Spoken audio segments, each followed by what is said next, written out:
is the greatest moment in my life. Hey, yo. You sound very disappointed today. That was a very Wow. nonchalant hey yo, hello. I think of it more like an unenthusiastic hey, yo. Because, well, we'll get into it shortly, no doubt, but I had to watch one of the worst things I've ever seen. I don't think it is the worst. Do you not, mate? No. Well, you jump in way ahead in the schedule. Cool. We have a format here on Chain Wrestling.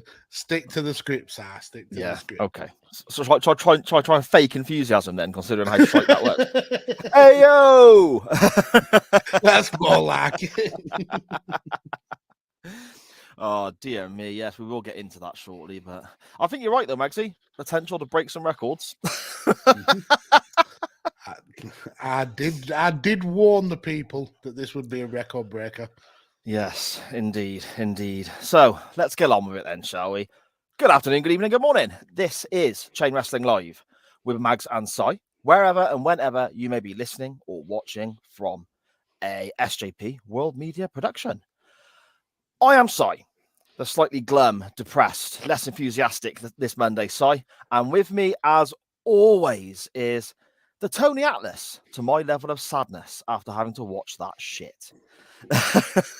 You're giving the game, spoiler alert, you're giving the game away way too early. The bear hug to my casual shrug, which I think were the two most dominant moves in that match. A podcaster who should never be trusted with options for the poll ever again. The podfather himself, Lord Mags. Holiday making Lord Mags, the last time I heard. How are you doing, sir? I'm doing okay. Yeah, I took a day out of my holiday to make sure we had content for our CWF. So here I am. Okay. Is that not true then? Has something happened? How's your holiday been? Okay, so my holiday's been equally relaxing and traumatic. Right. Now, the relaxing bit, I'm sure you're not that interested. It's the trauma, that you want to hear, don't you? Well, no. Let's hear both sides, mate. Pros and cons, isn't it? Let's hear plus points and bad points. Okay, so plus points. We've spent a lot of time on the beach, just taking in the sea. I mean, it's not the warmest of times, but it's good for a nice walk and just kind of clear your mind and breathing that sea air, just having a nice relaxing time. Okay. And then there's the third degree burns that come along with that. Third degree burns. So let me paint you a tale. So me, the wife, and the family, the grandkids, went for a walk on the beach. Really enjoyed it. Thought we'd stop off and get a nice warm coffee. Now I know you're not a big fan of coffee, but when it's a brisk day on the beach, a coffee works wonders to warm you up. So we get us coffees, and I went to pick my coffee up. And do you know those like plastic lids you get on the paper cups? Yeah. Well, that wasn't properly attached. So I grabbed it by the lid. The cup kind of came loose. So I squeezed harder to try and maybe grab the cup. But the cup was made of paper, clearly, but it was as thin as newspaper. So the cup crushed. Right. Spilling the hot coffee, and when I say hot, I mean lava hot, like coffee that you get from a car boot where it's literally just boiling water and nothing else. Spilled all over my left leg, all over, a big pile of it, and I'm there grimacing in pain because did you scream? No, I manned it out. I didn't let on of the amount of damage it did. So everyone's like, "Oh, are you okay? Yeah, I'm fine. Yeah, it's just a bit of hot water." Like, oh. So we carried on with the rest of our morning. Went back to the car, and each step I was in absolute agony because my leg was cooking in this hot oil brew. gets back to where we were staying. Everything's fine. There's a blister there. It'll go in a couple of days. So then one of the granddaughters was playing in the caravan, and she elbowed a cup of coffee out of my hand, which scalded me on the right leg. So in one say 5-hour period, I got scolded with a hot coffee on my left leg, and then scolded on my right leg with a hot coffee. 2 totally unrelated incidents with the same injuries. Yeah, so traumatic. Oh dear me. So is it like really bad then? Is it you like just completely The left one has got massive blisters. Yeah, I've popped them, but the right one's not that bad, because obviously a kettle doesn't boil it as much as the power of the Earth's magma that you get on a coffee shop. So, but yeah, I am scarred for life due to 2 brews being poured down my legs in separate incidents. Oh dear me, Magsy, dear me. So what day was that then? How long ago was that? That was yesterday. Yesterday. Oh, so how long have you been away? We went Friday, so it was the 3rd day. The 3rd day. Oh, bloody hell. So I needed to come back for some R&R. I needed some R&R. You needed to rest from your holiday. And when I needed some love from the CWF. Obviously, never drinking coffee again. And I shudder now at the sight of coffee. That watch. Oh dear, mate. That is terrible. I mean, I'm not being funny. As a grown man, you should know first of all to not pick it up by the lid. That's stuff my kids know. Fuck you. Oh, the second one, okay, bit of an accident. I suppose in a way it's good though, because it went on the other leg and not the already burnt bit. Or was it better to have both burns on one leg? It would be better to have 0, but I've never suffered 2 scalding burns in the same day from separate incidents. It's just very weird. And do you know what really helps? When everybody laughs at the second one because they were all there and witnessing the first one. That was brilliant. No sympathy whatsoever, just absolutely laughing at me. So yeah, fun times all round. Yeah, but you go back all day again, don't you? Is it tonight or tomorrow or whatever? You got an Literally, opportunity as soon as I finished recording. So you got an opportunity then to go and burn both your arms, don't you? I felt like burning the grandkid after she took the coffee. Whoa. Whoa, okay. That went dark. It did. That turned very quickly. See, that's why I don't drink coffee, mate. It's dangerous stuff, isn't it? It is now. Nice It's on the hit list. Can't go wrong. Well, that's why I'm drinking tea now. Is it? You genuinely have been put off, have you? Lukewarm tea. Shall we check in with the chat then, Magsy, and see who has joined us this early Monday evening this week? Yeah, and firstly, thank you all for joining us. I mean, I know it's a change of schedule, but next week we'll be back to normal. But yeah, we've still got a packed house. Sharon in the chat. It's Monday. You know what that means. And yes. Young Charlie. Hello, Charlie. How are you? Foul Original in the building. Saying Chris Akabusa for some weird reason. I'm sure he'll explain. But if you have time after this video, go and check out Foul's documentary series on Aces and Eights from Impact. He's finally got around to finishing the documentary that he started, a year ago, but it's a brilliant watch. I loved Aces and Eights. I loved Aces and Eights. Foul does a brilliant job of breaking it all down. So yeah, definitely check that out. Facebook user, I love you too. Well, do you know what? Even though we don't know who you are, as long as you're not a nonce, we love you as well. Well, if they are a nonce, we're okay, I think. I think we're a bit past the catchment area for that, aren't we? I mean, we could be. Dan Griffin, it's so weird to see you on my screen with the sun still up. I know it feels weird to me. I was almost lost when it got to like 6:30, because normally I'd have a couple more hours. But yeah, getting prepped for a 7:00 start. But anyway, we move. Scottish Danny, hello, sir. Evening, CWF.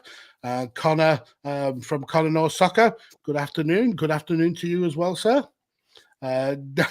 Mags regards the waste of coffee as the biggest tragedy. It was obviously I drunk the other half of the spilt coffee because I'd paid for it. Well, like £3.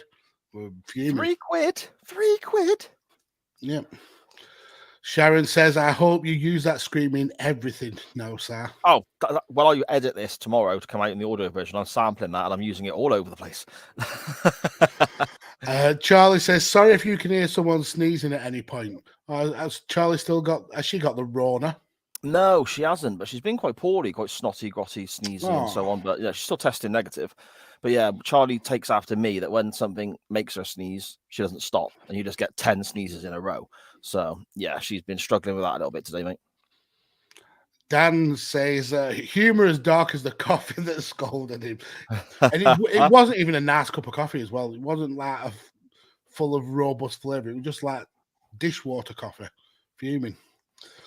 Charlie asked today if she could take a cup of tea to a school. She's her father's daughter. What she needs is a flask of tea. To last for the whole day. Mm-hmm. There you go. Fowl says his Chris Akabusi was a record breakers joke. Jesus Christ, was that not Roy Cass? I thought it was Roy Castle. Yeah, I mean he's saying out of date, but I think we're going even further back than him, aren't we? With Roy Castle. The only thing I remember about Chris Akabusi is he not the guy who used to go a wooga all the time? That's John Fashanu, isn't it? Fuck Jesus Christ, that's me well out of the loop. Jesus. Yeah, he used to shout that on Gladiators, didn't he? The pillock. Yeah, that's him. Yeah. So that's not Chris Akabusi. No. Okay. I don't know. Chris Akabusi used to make a funny noise. Was it his laugh that was funny, or there was something about him that was, audio-wise was a bit off? I don't know what it was, but there was something about Chris Akabusi that was off. Brilliant. Dan says Aces and Eights were fucking great. Well, then check out Foul Originals docu-series on Aces and Eight. Get it done. Not now. Do it in do it in a bit. A couple of hours, yeah. Charlie, I've just had a sneezing fit right before you started. And then Tyler Peters says, looking forward to the Cowboys later. Got my hoodie on ready. I think that might actually be Sharon responding to Ty, because Facebook user who says, I love you too. Sharon messaged because she's in the Facebook chat for us.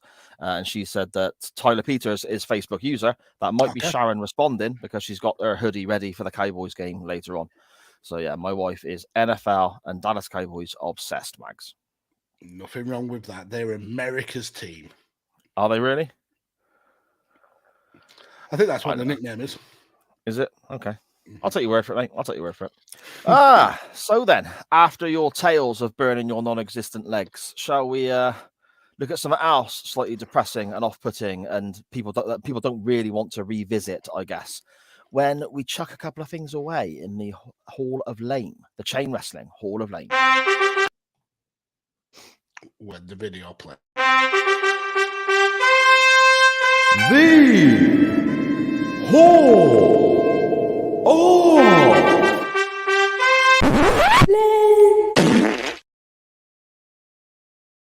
Lame. Right then, Magsy, what you got for us, mate? Well, last week I think I went maybe a bit too in depth with the kind of script I read out about Cactus Jack being lost in Cleveland. So I thought I would rein it in a bit this week. Okay. So this week's is only 1,400 words as compared to the 1,300 words of the Cactus Jack one. Nice. Okay, so trying to trim it down. I can see that. Yeah. So I want to talk. I want to talk about the time that Hulk Hogan started wearing black. Right. Okay. And I'm not referring at all to when he was the third man. Oh no, because everybody loves NWO at the beginning because they were new and they were fresh. I'm talking about the 1995 Black Hulk Hogan. So, okay. Fall Brawl, Hogan, Luger, and Sting. Hogan, Luger, Sting, and I think Macho Man. They defeated the Dungeon of Doom, who were on this crusade to end Hulkamania. And with winning that match, that gave Hogan the chance of 5 minutes alone with with Kevin Sullivan. But before Hogan had the chance to beat Sullivan up, the Giant comes out and he snaps Hulk Hogan's neck. Cut to a couple of weeks later, and we see Hogan wearing a neck brace, and he challenges the Giant to the infamous sumo monster truck match at Halloween Havoc, and says if he can beat Hogan, if he can survive that match, he can get a title shot against Hulk Hogan. Obviously, we know what happens in that match. But Hogan says in that pre-tape that once he lays the Giant down next to his dad, Andre, the dark cloud over Hogan's head is going to pass. And as he's saying this, he removes a black cross and chain from around his neck, which is kind of like his usual gold one, but obviously black because he's got this dark cloud.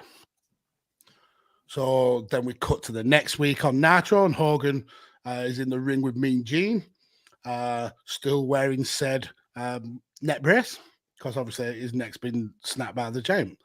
And he talks about a little Hulkamaniac that he spent some time with that needs a lung transplant. And this kid said to Hogan, there is nothing I want more than for you to beat the Giant. So Hogan said, I'm not going to wait till Halloween Havoc. He's going to find the Giant right now.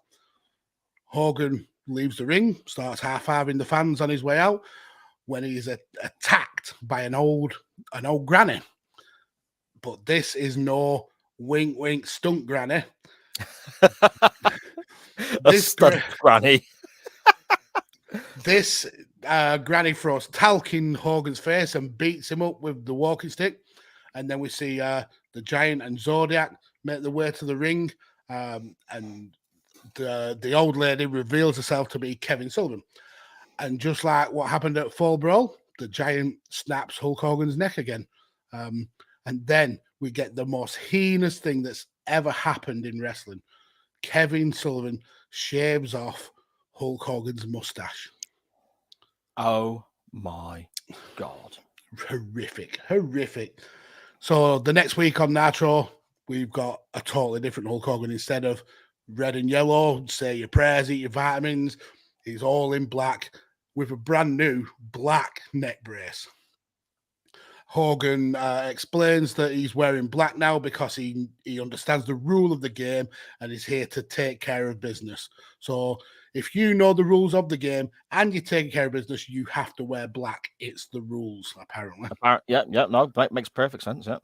So Hogan then says he beat Andre, the Giant, in the Silverdome, and he plans to do the same to his son at Halloween Havoc. And then he says that Kevin Sullivan is burning down the forest, but the Hulkster is the seed. And he says that the shaving off of his mustache is comparable to graffiti on the Washington Monument or to burning the stars and stripes. I mean, that's how bad of a move Kevin Sullivan made with this mustache shave. So the Dungeon of Doom rock up with their monster trucks, all laughing at Hogan, and Hogan disappears off to try and find him.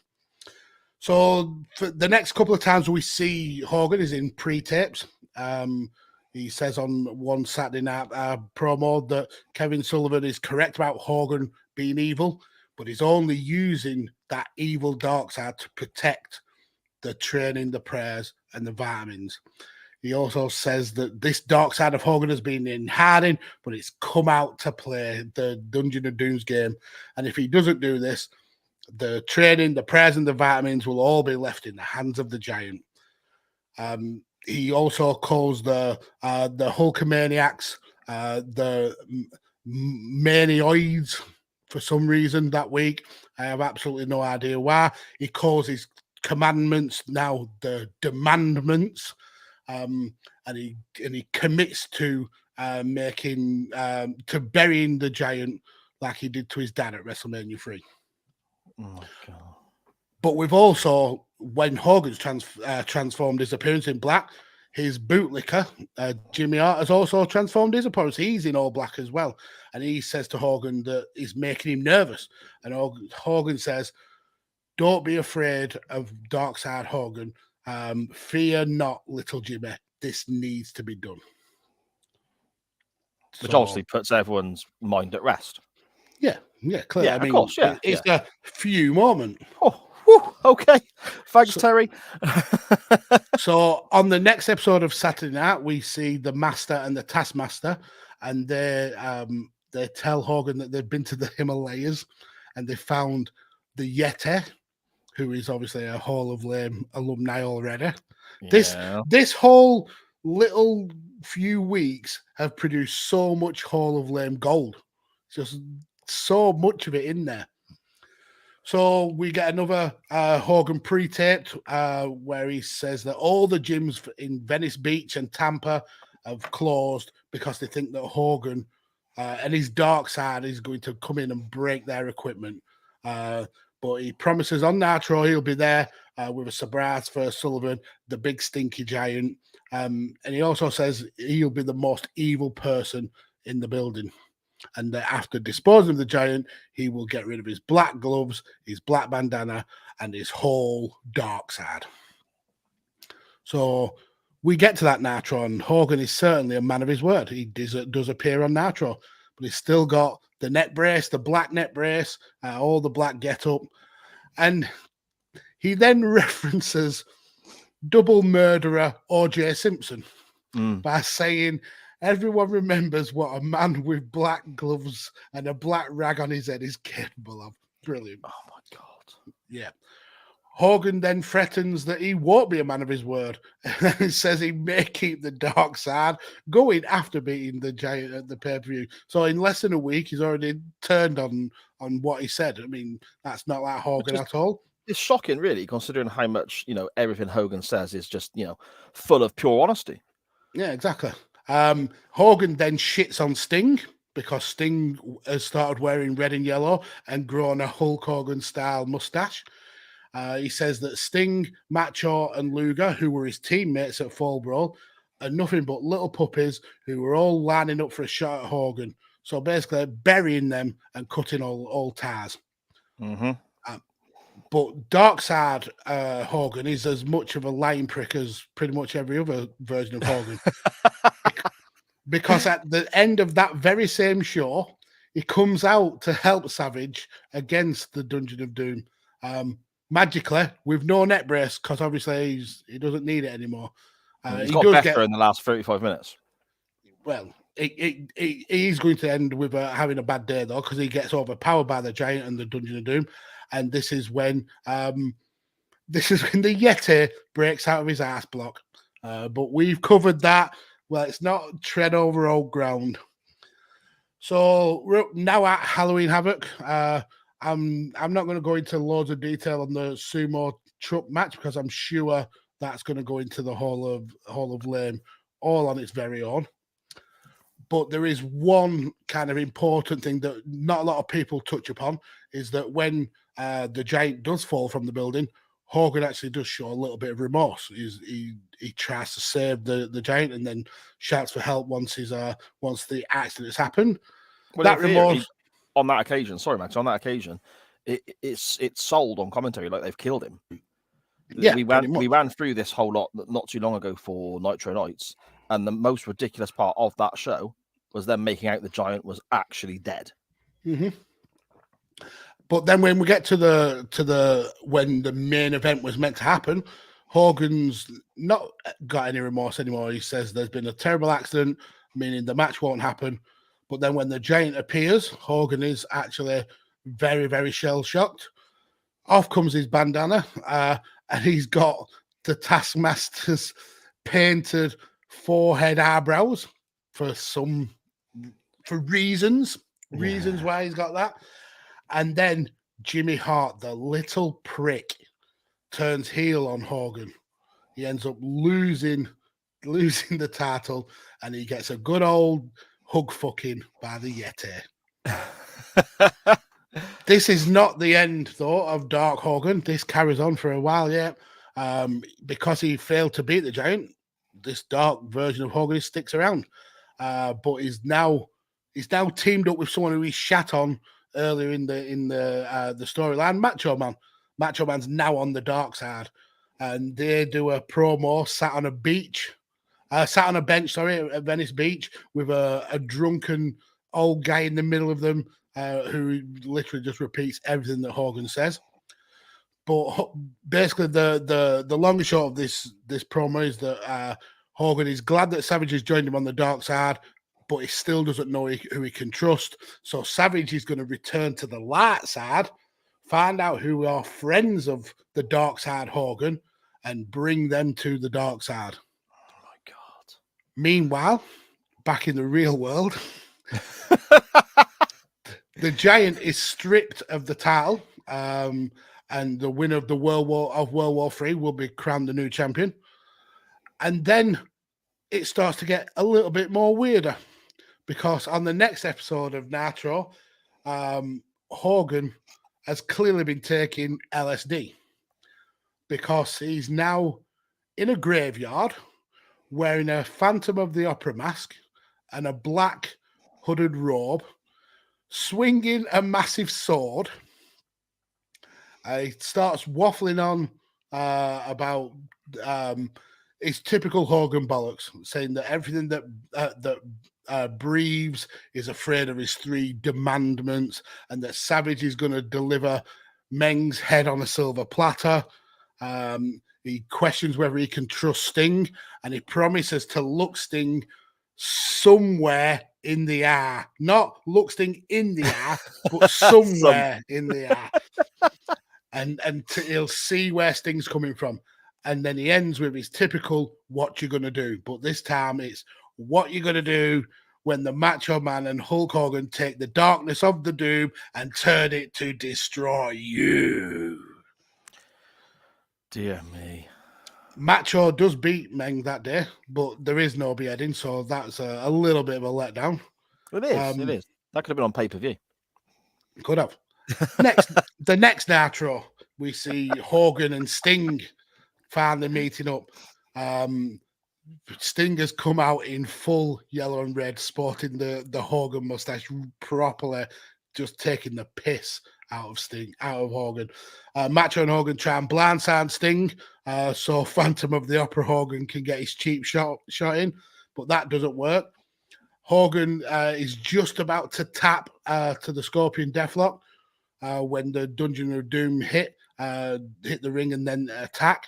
So Sting, Hogan, and Savage clear the ring, which proves to Hogan that Sting is on his side and he can trust him. So at World War III, Hogan, Savage, and Sting are being interviewed by Mean Gene. And Hogan, still dressed in black, he thanks the Hulkamaniacs for sticking with him during this walk on the dark side. But he didn't take that final step on the dark side, and he rips off his black T-shirt to reveal he's got the yellow and red underneath, back to being classic Hogan. He now knows who his friends are, and he will never question or attack Sting again. And he also promises that he will not be turning evil anytime soon. 8 months later, he turns evil when he joins the NWO and then attacks and questions Sting on a weekly basis. So bullshit Hogan is a bullshitter. And in this week's Hall of Lame is the dark side Hulk Hogan. It honestly, it was a little while back now. It was quite early on in the days of Nitro Nights with Scottish Danny and I. But we had to watch the weekly television for the sake of the podcast. And I mean, Mags, you've done a brilliant job there describing how freaking terrible this is.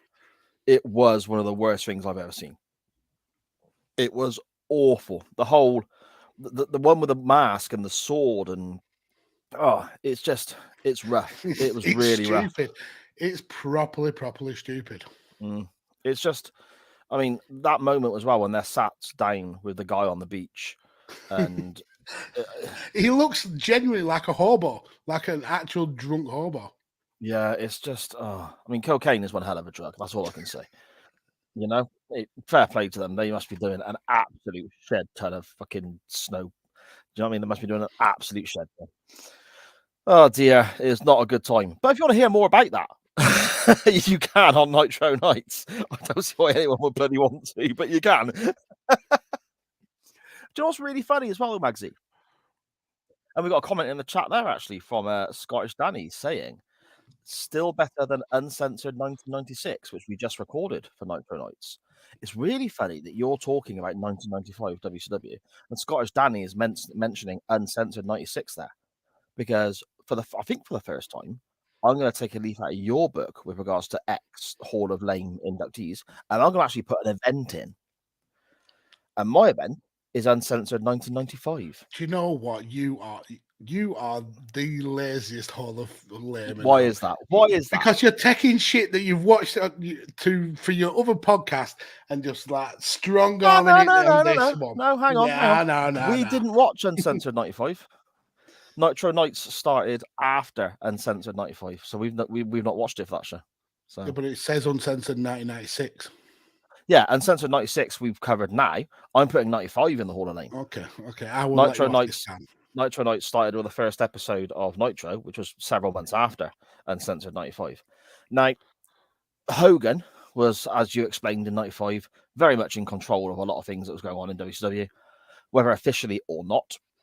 And Uncensored 95 is the perfect advert for that. I'll run through the card very quickly for you, and you can just see how many ludicrous matches and how terrible they must sound are on this show, and also how many ex-WWE cast-offs. Now, bear in mind, this is 95. This is not 1989. So you're not getting Jim Duggan of 1989. You're getting a 1995 version of Jim Duggan.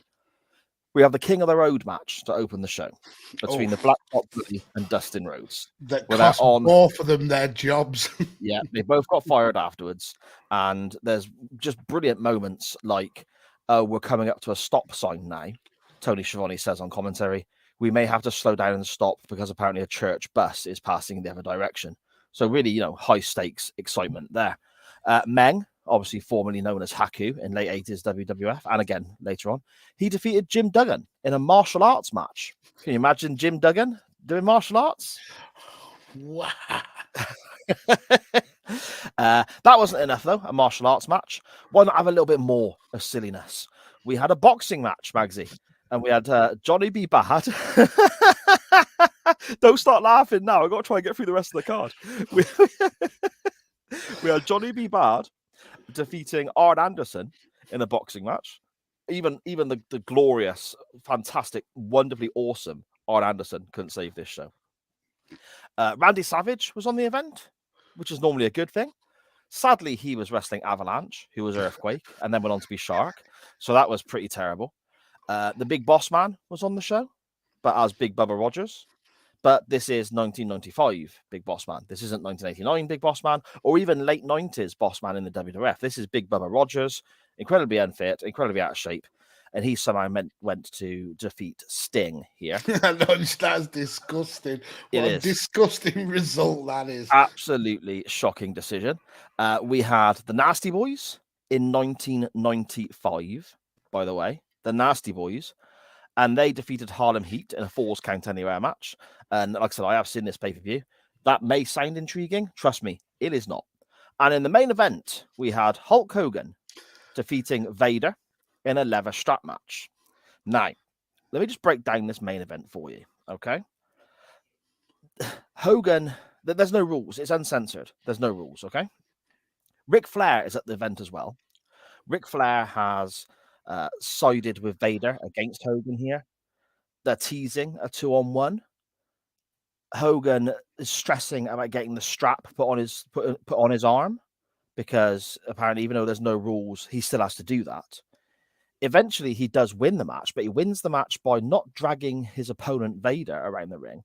He ties the strap to Flair and then goes around touching all four corners to win the match, even though Vader is his opponent and Flair's not supposedly in the contest. We then get the biggest issue of all.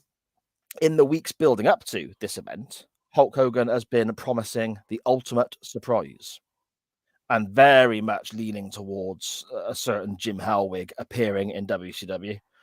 The ultimate surprise, however, happens to be the Renegade.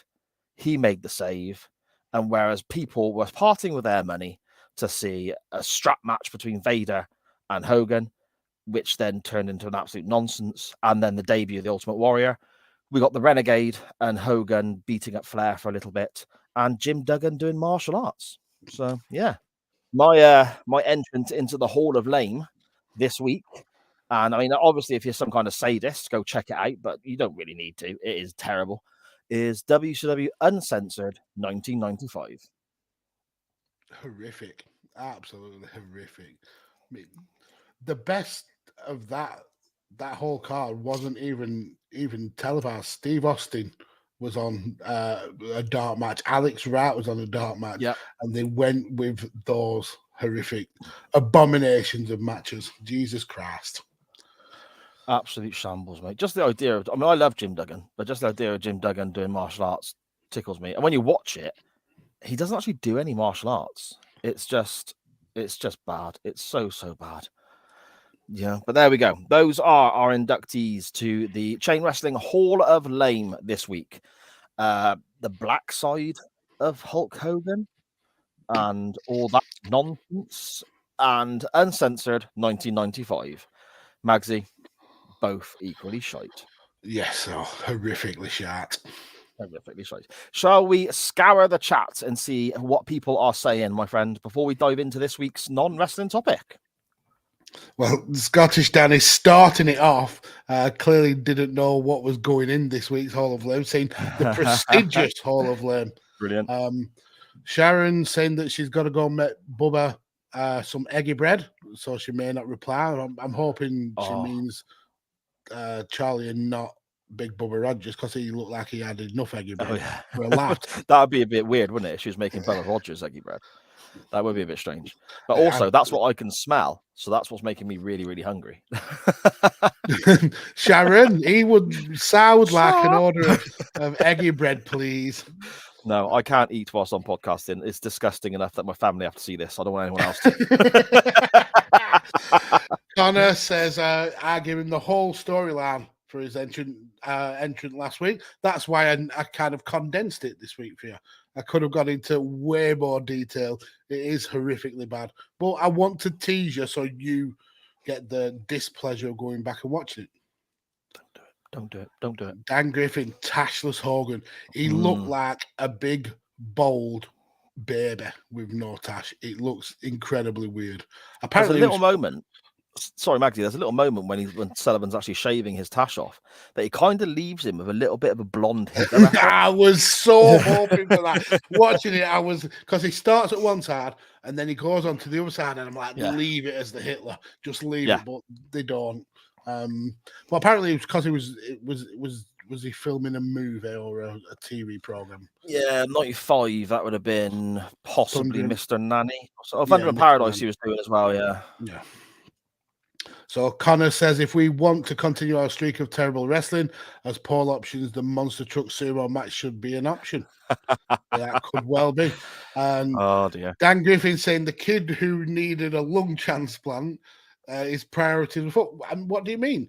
If I was dying of lung-related issues, surely I'd want my wrestling hero to defeat their nemesis. That would cure me, clearly. So I think his priorities are spot on. And Scottish Danny said, God, that match was so bad to watch. I am glad I didn't have to feign enjoyment of that for a podcast. Jesus Christ. But you suffered yourself, Magsy. You suffered yourself on the other side of the coin when a change in attitude was still rocking and rolling. You watched a lot of shit for that show. So yeah, you've had your suffering, my friend. TL Hopper. We got the class of TL Hopper and wiping his arse crack with a cloth. Jesus. A detached Hogan did look like a roided up crackhead. He talked that one as well. Scottish Danny, what were they thinking exactly? Dan Griffin, I hear suffering from Hulkamania. It makes it painful to sit down. You need one of those rubber rings so you can shift the weight a few times. Sounds like a right kerfuffle, and foul original with a Little Britain reference here. Not in the eyes, not around the eyes. I'm going to sing somewhere in the eyes. Not in the eyes, not around the somewhere in the eyes. Meltzer in the Mud at World War III by Scottish Dan. The best version of Hogan is his 2000 Terry Bollea phase. Is that when his penis is not as Hulk Hogan's penis is 12 inches? Terry Bollea has got a 4-inch Tiddler. Oh, I love that. It's just gone 7:30 at night. My kids are watching and we're talking about Hulk Hogan's dick. This is brilliant. I never said that. I said penis and Tiddler. You went disgusting. Yeah, because my teenage kids can't connect those dots, you mastermind. Fucking hell. Dan Griffin saying former Golden Gloves champion Johnny B. Bad. Mhm. And he won, which was fair. Yeah. He beat Arn Anderson, although Arn did have a Glock, so he could have gone pat and He could have shut him down, but he didn't. And just as we get horrific and graphic, up rocks Liv. Hello, Liv. How are you? I live. Connor says, Sir, please tell me you didn't spend good money on this shit back in 1995. I did not, Connor. No, I did not. And Benny Mac, I know karate. Ho! Oh, brilliant. Oh, karate! We haven't watched enough Jim Duggan on this show, you know. It's We should watch some because more Jim Duggan. he floats in that very tiny pool of not being absolutely horrific, but not being good enough to think this was a classic match. He's just there. Jim Duggan in Mid-South was really good. Territory Days Jim Duggan was really good. Okay. I didn't watch, so I don't know, and I don't believe you. I've seen his WWF work. It's basic as best. I wonder if I can somehow link to a Jim Duggan match this week. The best thing, or the most interesting thing I've seen in a Jim Duggan match is when he pins somebody and their breath stank that he had to stop pinning them. He had to break his own pin of 2 because he couldn't stand the smell of the breath. Oh my god! Oh, that's fantastic. Dear me. Magsy, I go back on holiday in like an hour and a half, so fuck you lot.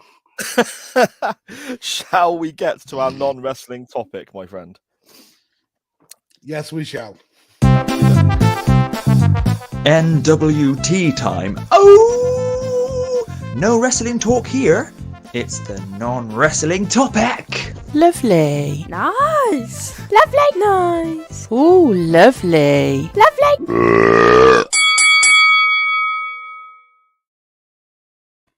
That belch is filthy, isn't it? Fair play. Classy as always.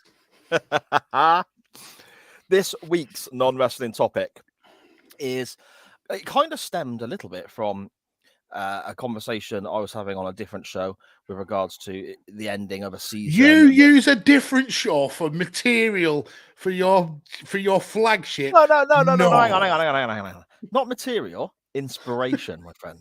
Inspiration. This podcast is getting to be like a film that says based on true events, where basically it's what you've done previously is brought up on a Monday.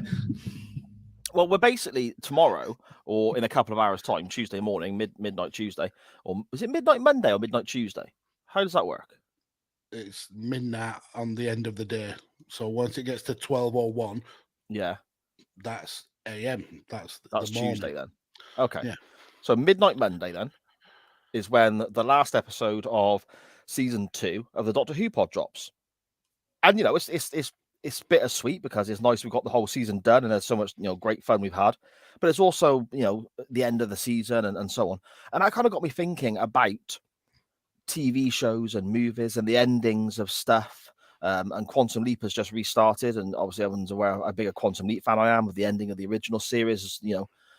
And me and my wife Sharon, we had various conversations about TV shows that we thought ended well and didn't, and that kind of what inspired this week's non-wrestling topic. So we are looking at the greatest and worst endings to TV and movies in history, I guess, in entertainment, I guess. And we had quite a lot come in, Magsy, didn't we? We did. No, Dan Griffin in the chat. Chain wrestling is not size afterthought. Trust me. I meant to put that comment on instead. Penises aside, on with the show, Dan says. Yeah. Again, that's another Doctor Who pod reference. I don't know how we get from talking about a 900-year-old alien in a time traveling box to Willis, but it does happen. Amazingly. That's the joy of chain wrestling, people. It does. It does. So yeah, I mean, there's going to be obviously plenty here where I'm going to respond with, "I've not seen that." But would anyone else expect anything different? No, I don't know why you put TV and movies on as topics, because you've not seen any of the TV or the movies. This is true, but there is some I've seen. We will start with, we'll go through the order in which they came into us, which obviously is what we always do, to Magsy's disappointment. And I have at James_here on Twitter. He responded first, and he says, the worst TV ending is the Game of Thrones. Now, Magsy, it will surprise you to know I have not seen this. I'm shocked. I thought you would have been a throner. I got into this show very, very late. I think it was just as maybe a few weeks before the last season was dropping that me and the wife kind of binged and caught up. I think there was 8 seasons altogether. But very quickly, Magsy, before you continue, I do apologise. I suppose we should shout out, spoiler alert, we're going to talk about the end of films and the end of TV shows here. So when we mention certain shows, we're going to discuss the ending. So spoilers to everybody out there. Sorry, Magsy, please carry on. I mean, you threw me with that. I think the last season, it just felt very, very rushed, as if they wanted to get to the end point. They built up like 7 years of intricate storylines, and then just wanted it all wrapped up nice and neatly at the end. But we get a character that has been essentially disabled since the first episode as the new king sat on the throne. Yeah, it's a ridiculous ending when it was all built to for Jon Snow and Daenerys to take over, and then we end up with Bran as the king. So yeah, bad ending. And again, spoiler alerts. I won't watch that now. We have Morty here at MortyJR5 on Twitter. He says, worst, Dexter, because many would argue they managed to do that twice. Now, I've seen Dexter. I watched it with a wife, but the last couple of episodes Sharon has seen, I have not.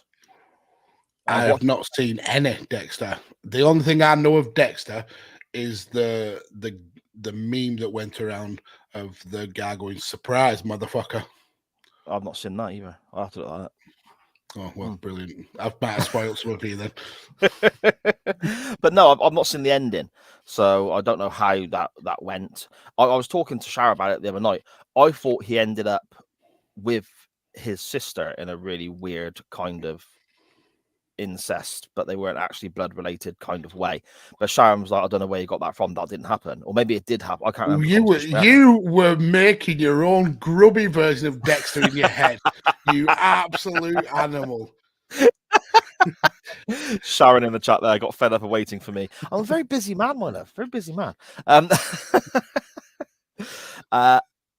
did enjoy Dexter though. It is worth watching. It is good. Yeah, we know why now. Not because of the program, because you just switched off and went into your own sadistic, grubby world. No, not really. Not really. Also, with Dexter himself, he's a bit of a weird looking dude, isn't he? Like, his eyes are quite far apart and he's got funny cheeks. Oh, wow. Yes. Wow. Yes, he almost... That's mean. And also, this was years ago, you lazy bum. Yeah. There has been occasions where I've been out of work and could have potentially watched it, I suppose. But and if it's only a couple of episodes as well, that would grind me if I didn't watch them. The thing is, my memory's shite, so I couldn't watch the last couple of episodes now. I'd have to start it again because I won't remember what's happened. So that's a big commitment, Mags. That's a big commitment. Morty also says that Breaking Bad, and he said BCS, so I had to ask what that was. Apparently it's Better Call Saul. They managed that twice as well. But I mean, Breaking Bad, I thought the endings Breaking Bad. Endings. Yeah, the endings Breaking Bad I thought was very good. The show itself, it kind of it was a bit of a slog for me, Mags. I can see that if you're not like invested in that kind of story, but if you are, there's a lot of little Easter eggs and kind of themes running through it. I thought it was a great ending, really well done. And then with Better Call Saul, which is ended not that long ago, I think it was only a few weeks ago. That's another really good ending. Kind of a lot of closure for the characters in both series, because Better Call Saul is kind of a prequel / sequel to Breaking Bad. It kind of there's bits of it that happened before the world of Breaking Bad, and then there's stuff that happens after the world of Breaking Bad. So it wraps out a lot of things up in a nice, neat bow. Yeah, okay. I did watch a bit of Better Call Saul. For the first season, I watched some of. But again, it just didn't grab me. Like, maybe I should go back and try and revisit that, because people do seem to sing that show's praises. I mean, to be honest, I hear more people talk about how great that is as opposed to Breaking Bad. Yeah. I'd say they're both on a par for me, but yeah, they're both really good. Okay. Danny at Scottish Juggalo on Twitter. He says the best ending, the ending to all 3 Hostel movies. Now, I've seen the first one.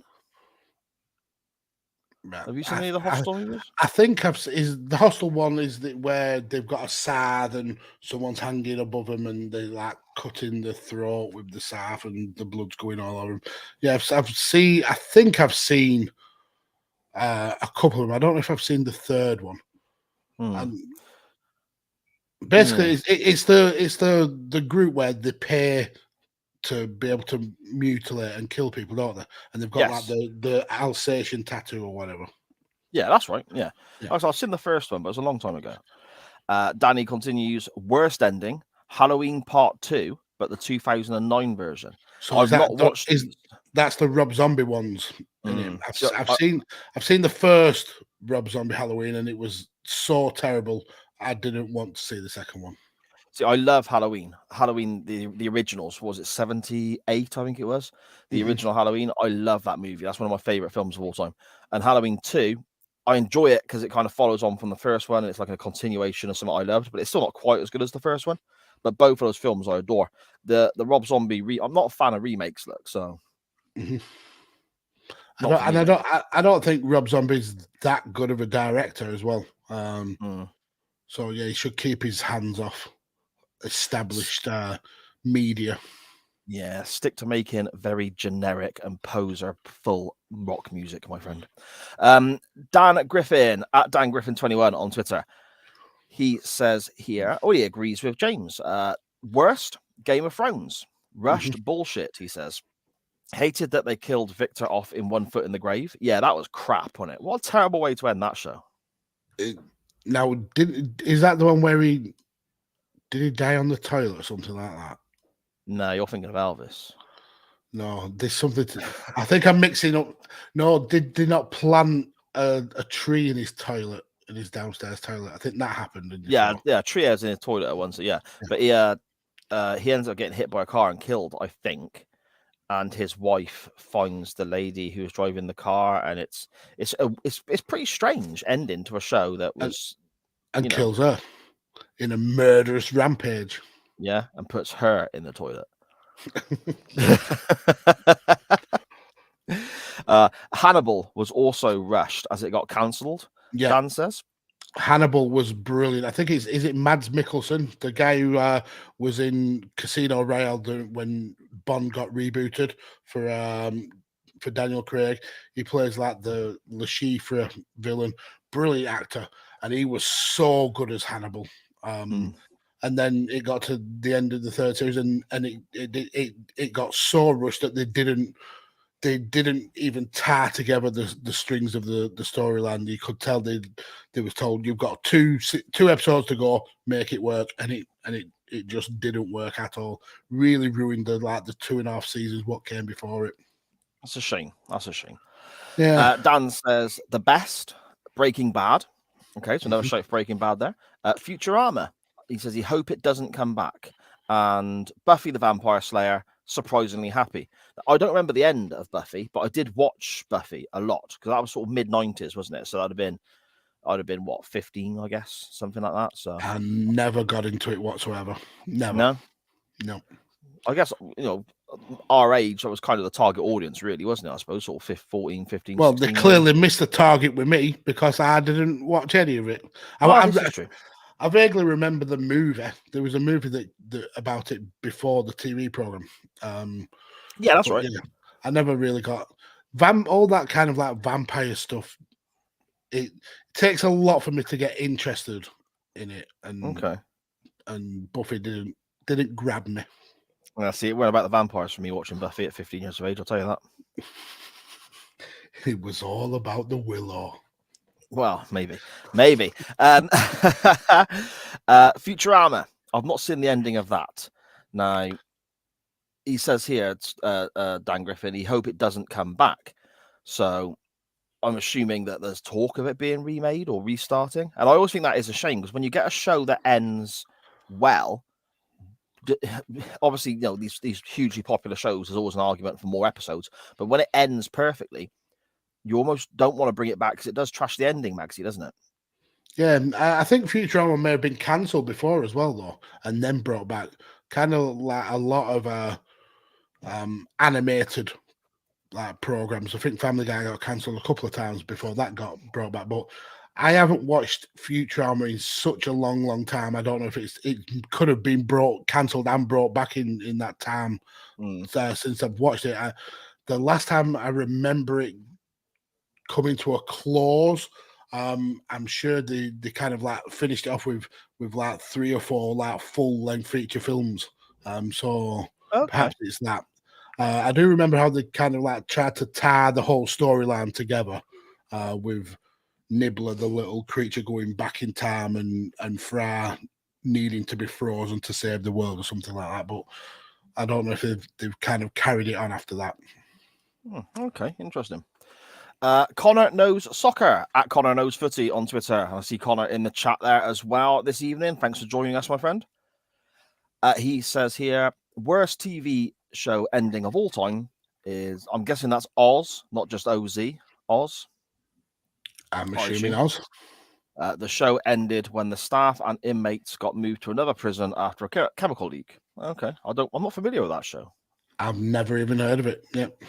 So maybe in the chat enlighten us what the show's about, Connor. Yes, please. That'd be great. Connor also says best TV show ending of all time, Band of Brothers, where Easy Company is playing and a game of baseball gets picked up when the war in Europe ended in World War II. I've not seen Band of Brothers. No, again, another one that I've not seen. I remember it being on, but just never. A lot of war dramas don't really kind of grab my attention, to be fair. So I probably missed it because of that. Yeah, fair enough. MGB Graham at MGB Graham on Twitter. He says he didn't initially like the Seinfeld ending, but it has grown on me. Love the ending for the Battlestar Galactica reboot. I'm currently rewatching and looking forward to seeing that again. Okay, Seinfeld is one that I just completely missed the boat on. And it was on Netflix recently. It all got added to Netflix in this country a little while back. And I tried to watch it because I was looking for a comedy to watch. And I started watching the first few episodes. And I just never got it, Mags. Is it something you've seen? This is probably going to be very divisive, but I don't find it funny at all. I don't find anything that Jerry Seinfeld's done particularly funny. For me, it's just observational. But yeah, I think I've watched maybe 10 different episodes throughout my life and never enjoyed one of them. So I wouldn't know what the ending's like. And with Battlestar Galactica, never watched the reboot. Don't particularly remember a lot about the original. I know it's got like this massive cult following, but never at all watched the reboot. See, I watched the original, but I can't remember a great deal about it because it would have been like Saturday afternoon TV or Sunday afternoon TV. I'm assuming when I was a kid, and I can remember Face from the A-Team was in it, wasn't he? Yeah. And the aliens with a on their face when it like the flashing blue lights and whatnot. Red, was it not red lights? Red light, yeah. Sorry, yeah. I don't know why I said blue because I was thinking red as well. That's weird. So Connors give us a description. He says Oz is short for Oswald, a fictional prison in New York, and it focuses on the inmates, guards, and the prison staff in an experimental unit called Emerald City. Oh, so it does link to like the Wizard of Oz and stuff like that with callbacks to that. So I mean, it sounds a little bit interesting, but if the ending is that they just get moved, then yeah, I'll give that one a wide berth. So it's like Prisoner Cell Block H or something then. Potentially. But with like midgets, I suppose. Midgets in Oz? I guess I get the Wizard of Oz, yeah, I get that. But the reference of the Emerald City, is it actually based on the Wizard of Oz, or are you just kind of guessing? Well, no, it's the Emerald City is in the Wizard of Oz. Yeah, I get that. But they just got a unit called the Emerald City. It might not. That might be the only reference. Then why would you call it Oz then? Yeah, fair point. Okay. Anyway, I don't know. I'm gonna have to Google it. I'm gonna have to look it up, mate. I'm gonna have to look it up. You will not do. You won't look it up, and you won't think of it after we've finished recording. Probably not. You're right. Probably not. I might tomorrow when I'm editing and I hear it and I go, oh yeah, I should do that, and then I'll forget again. Very much so. Standard practice, mate. Standard practice.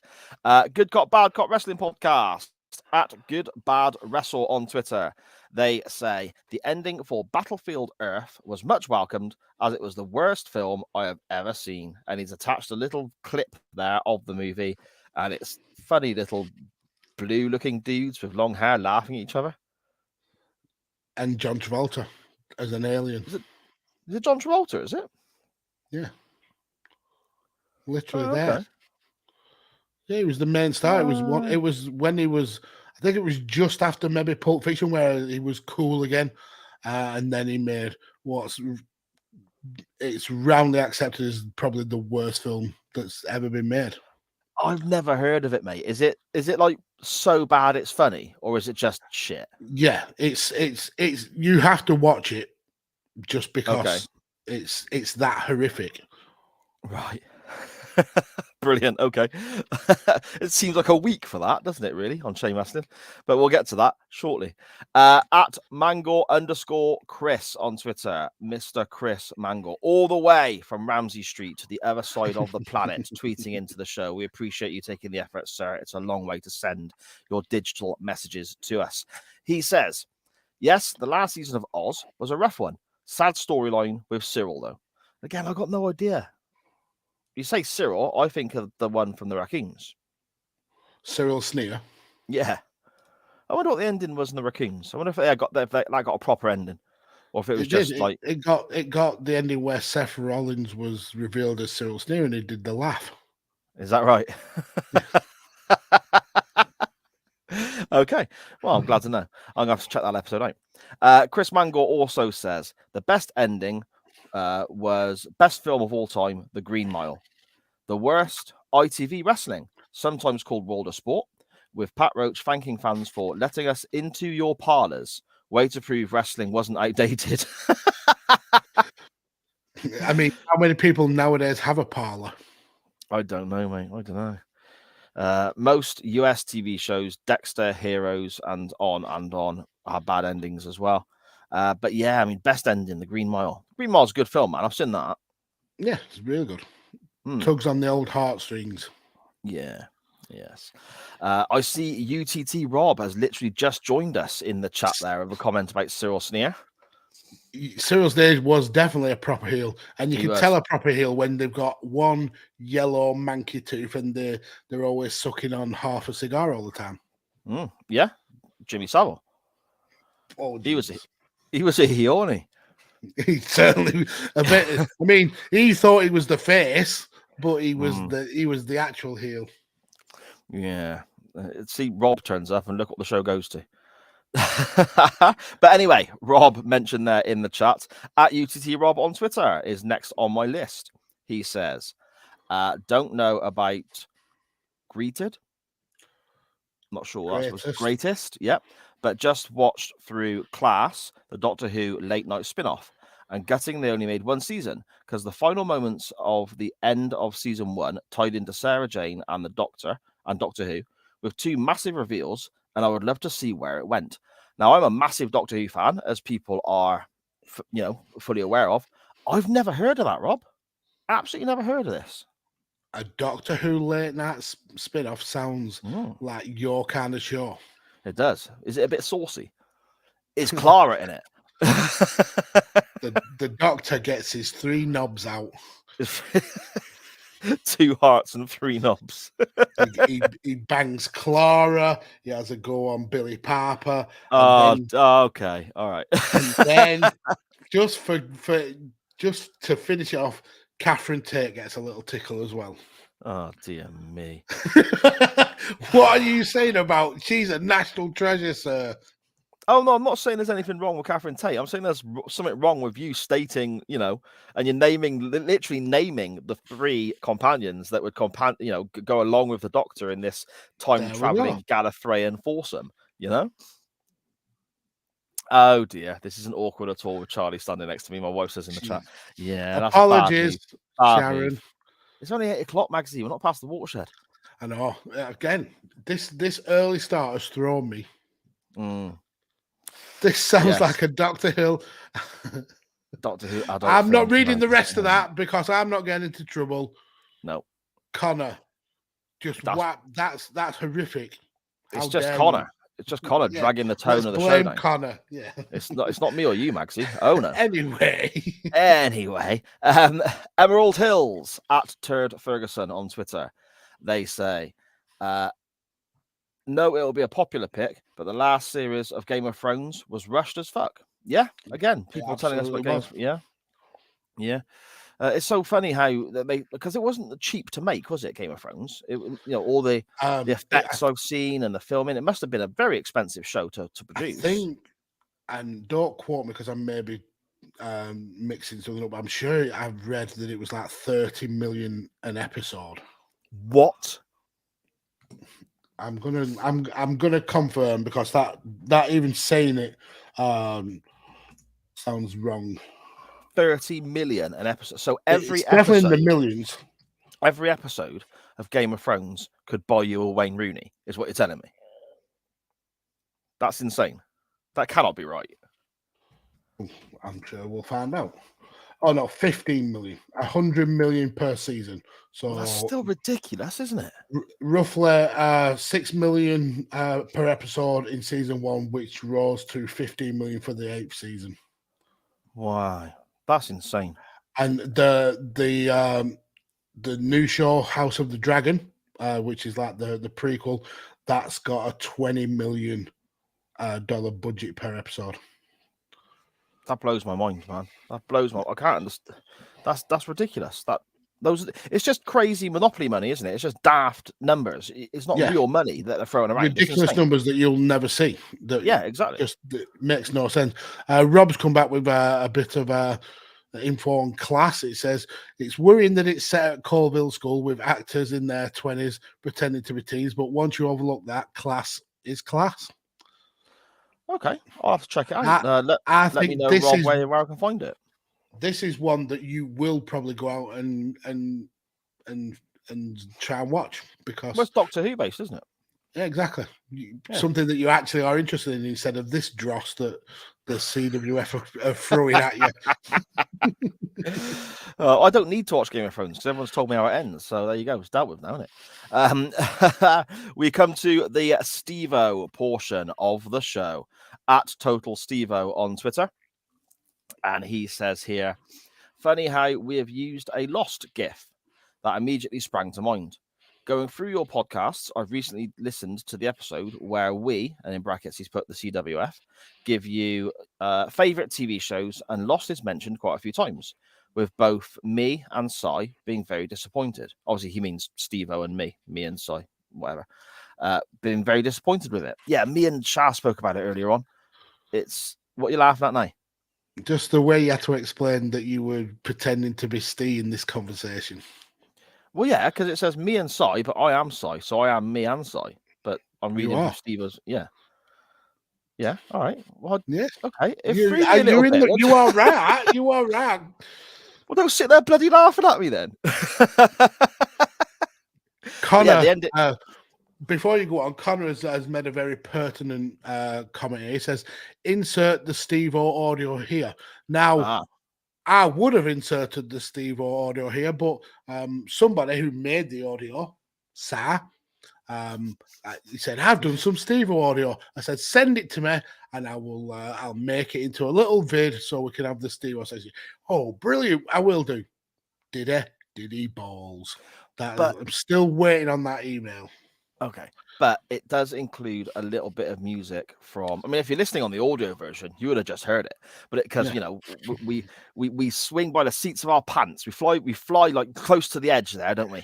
On the audio version, on YouTube, you play some of our clips from the audio version on it. We're going to get a copyright ban, mate. And I told you I will drown that music out with other music, so the content ID can't distinguish whether it's copyrighted or not. Okay. All right. We'll see how it goes. Next week we'll have it, and we'll see if we get shut down. On your head? No. On my head, on Connor's head, be it. Yeah. he's causing a lot of trouble this week. I think we might have to Very put Connor in time out. Yeah. Very disruptive this week, Connor. You need to behave yourself, mate. Come on. Steve-O continues. He said, Lost had such a brilliant first 2 series, but by the end, I was just angry at how bad it became. And an angry Steve-O is not a nice sight. I wonder if, because when you commit to something like that, how do you work, Maxie? When you've watched say 3 seasons or something, and it's great, but then you noticeably see how shit it gets. Would you stick it out? My piss. There's been times when I've just give up because it's gone ridiculous. But then there's been other times where you're so invested that you're willing to plow through the shit in the hope it goes back to its former glory. And when it doesn't, you just feel depressed about it. Like that was 12 hours that I'll never ever get back. Like Monday Night Raw. Or Monday Night Chain Wrestling. Well, hey, no, this is highbrow, high quality entertainment, mate. Connor in the chat there saying, "Oh, mate, yeah, Connor, we're only winding yet, mate. Don't you worry about that, pal. Don't you ever worry about that, my friend." Line of Duty, Steve continues. An absolutely stunning show, barring one series, I think maybe the 4th, Steve says, until the last episode and finding out who H is. It's literally, oh, is that it? Things like that piss me off when they build up a massive reveal and it's someone and no one. Yeah. A real letdown. Yeah. The Bill had a solid ending, nothing spectacular. Just a send-off to show us, the audience, that police work continues even when you're not watching or seeing. Okay, that's quite cool. Just that makes sense as well. Yeah, of course, yeah. Breaking Bad was an excellent ending. I also loved the film too. Film. Is there a film of Breaking Bad? Yeah, El Camino. Okay, I didn't know that. It's kind of like a wrap-up of what happens to Jesse after Breaking Bad, because we get a definitive end with Walter, obviously like dying in the middle of nowhere in a log cabin. But yeah, this kind of like follows how Jesse escapes, goes to Mexico, then comes back, and like how life has essentially carried on without him there. Yeah, fair enough. Ironically, though, Steve continues, Better Call Saul, like Line of Duty, just was me thinking, oh, is that it? In both cases, I wanted so much more. It was just so flat. I don't agree with that. Okay. I've not seen the end, so I don't know. But I think with Better Call Saul, it was finally that Jimmy McGill, Saul, was accepted that everything he'd done wrong, he would have to face the consequences for it, and he did. So I think it made sense. Basically, his past laughs had caught up with him, and there was no more running. See, I don't know about these prequels. You know, like they make a series about before the main series about certain characters, I never really know what to think about that, because especially if that character dies in the main series, you kind of know the end game, don't you? And you get these prequels made, and it's kind of like, Yeah, but so this is what I was saying, that it's part prequel and part like sequel. So Yeah. it kind of flicks between both timelines, where it's showing how Saul, the lawyer from Breaking Bad, became the kind of the ambulance chaser style lawyer that he was.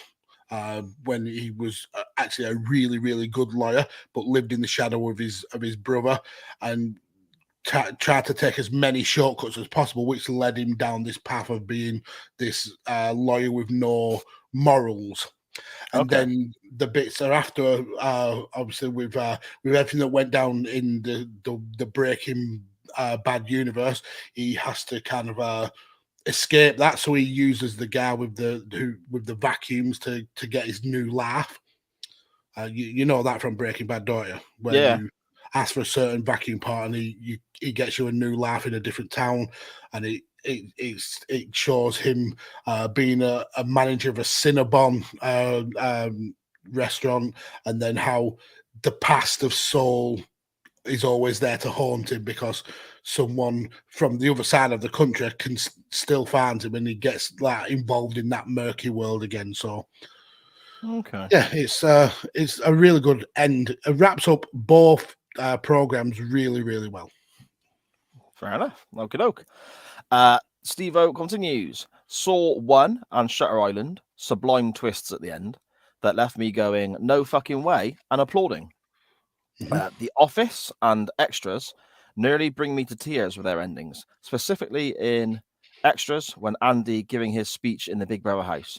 I will continue saying this, more applicable to today's society than back in 2007. And with Steve-O's wrestling watch back at the moment, he says, as I'm going through 2011 now, I'm wanting to see why CM Punk became who he did. And the Money in the Bank 2011 is just perfection. Seth Rollins cashing in against Lesnar and Reigns at WrestleMania.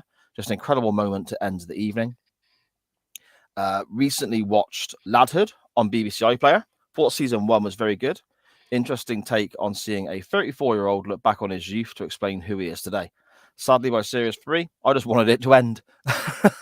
Fair enough.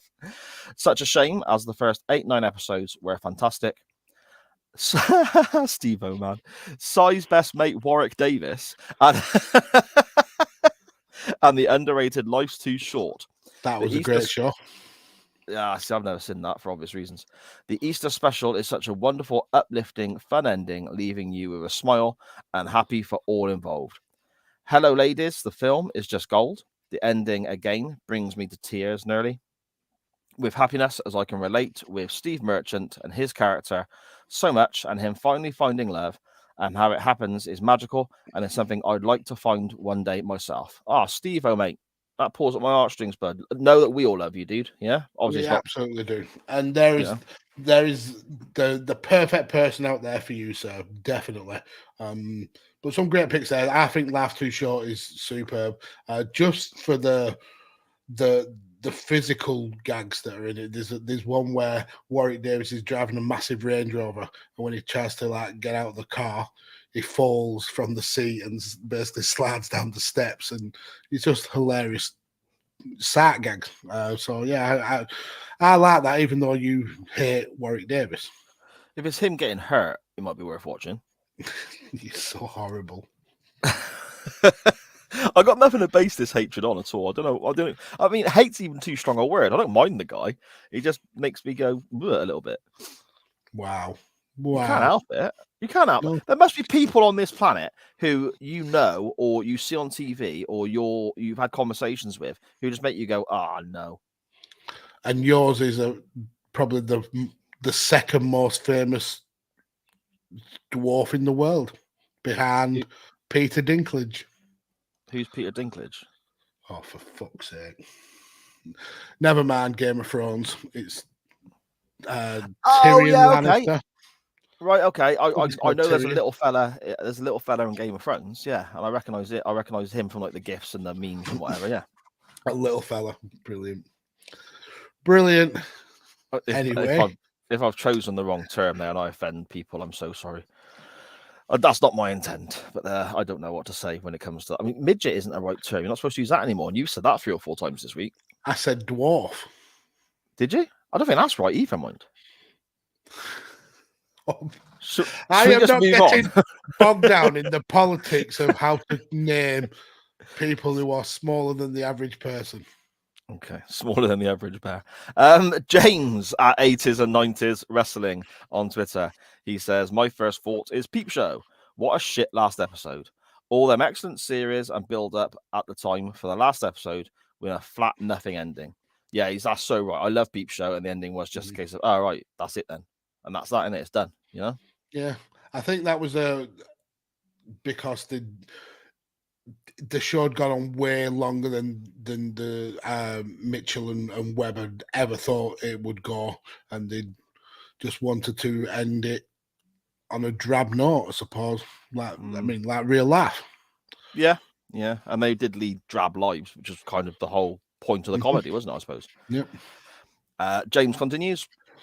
I got caught also into my own prison of Prison Break, as the first few seasons got me glued but fizzled out.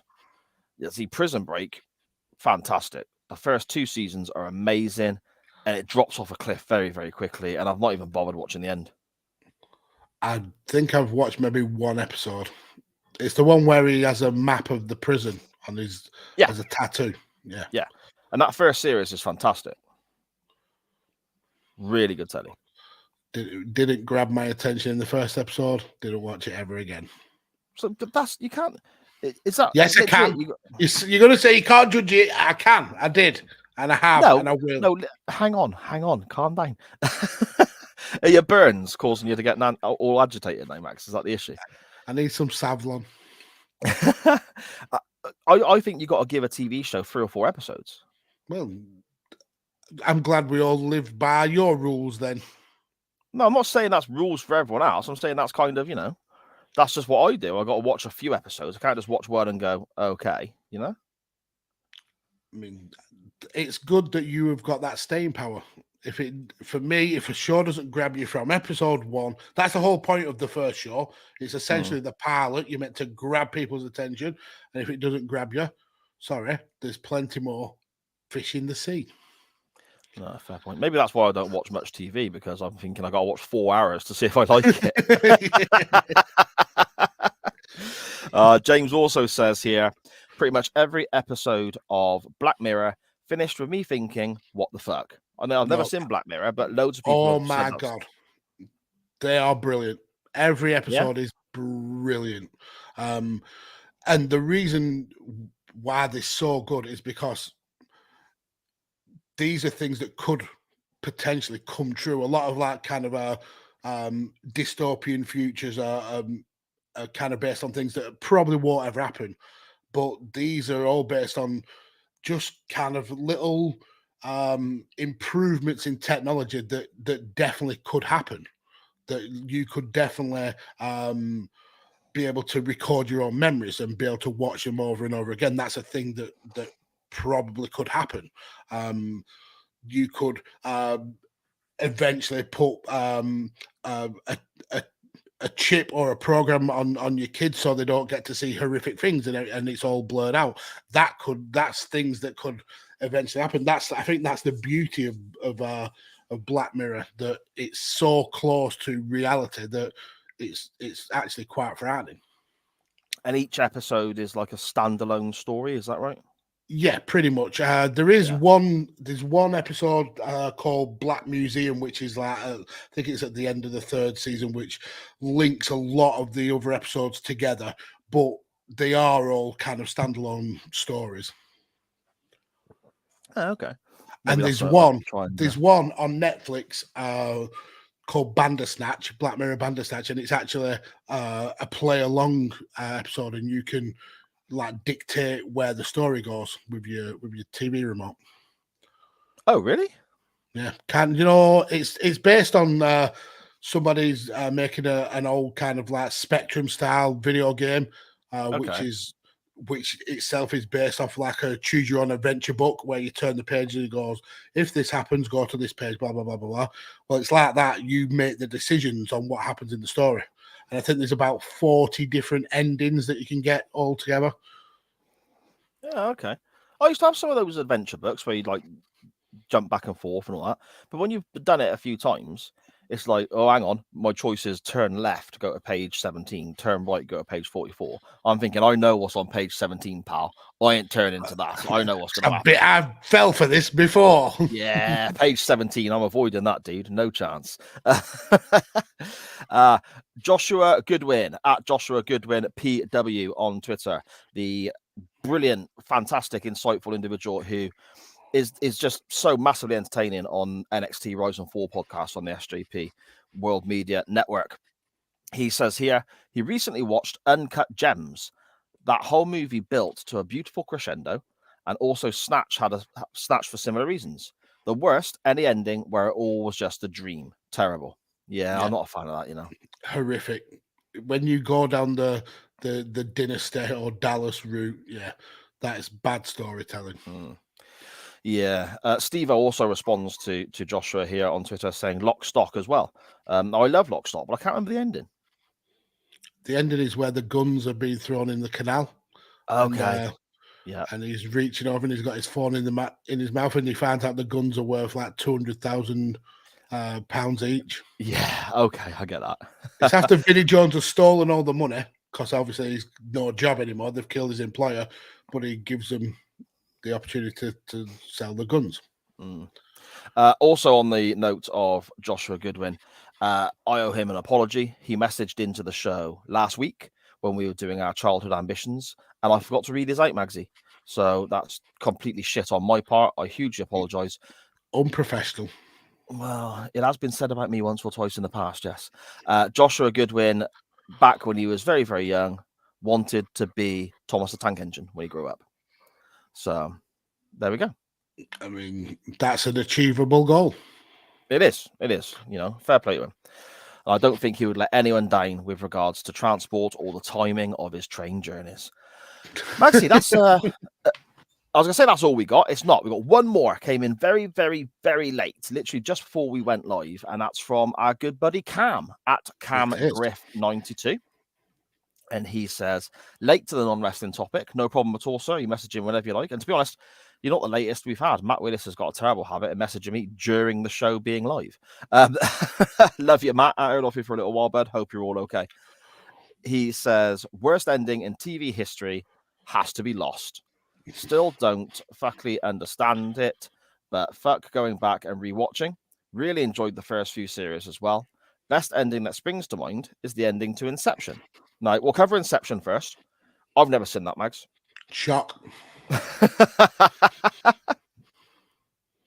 We've explained it on the show before. It's the film where it's about dreams.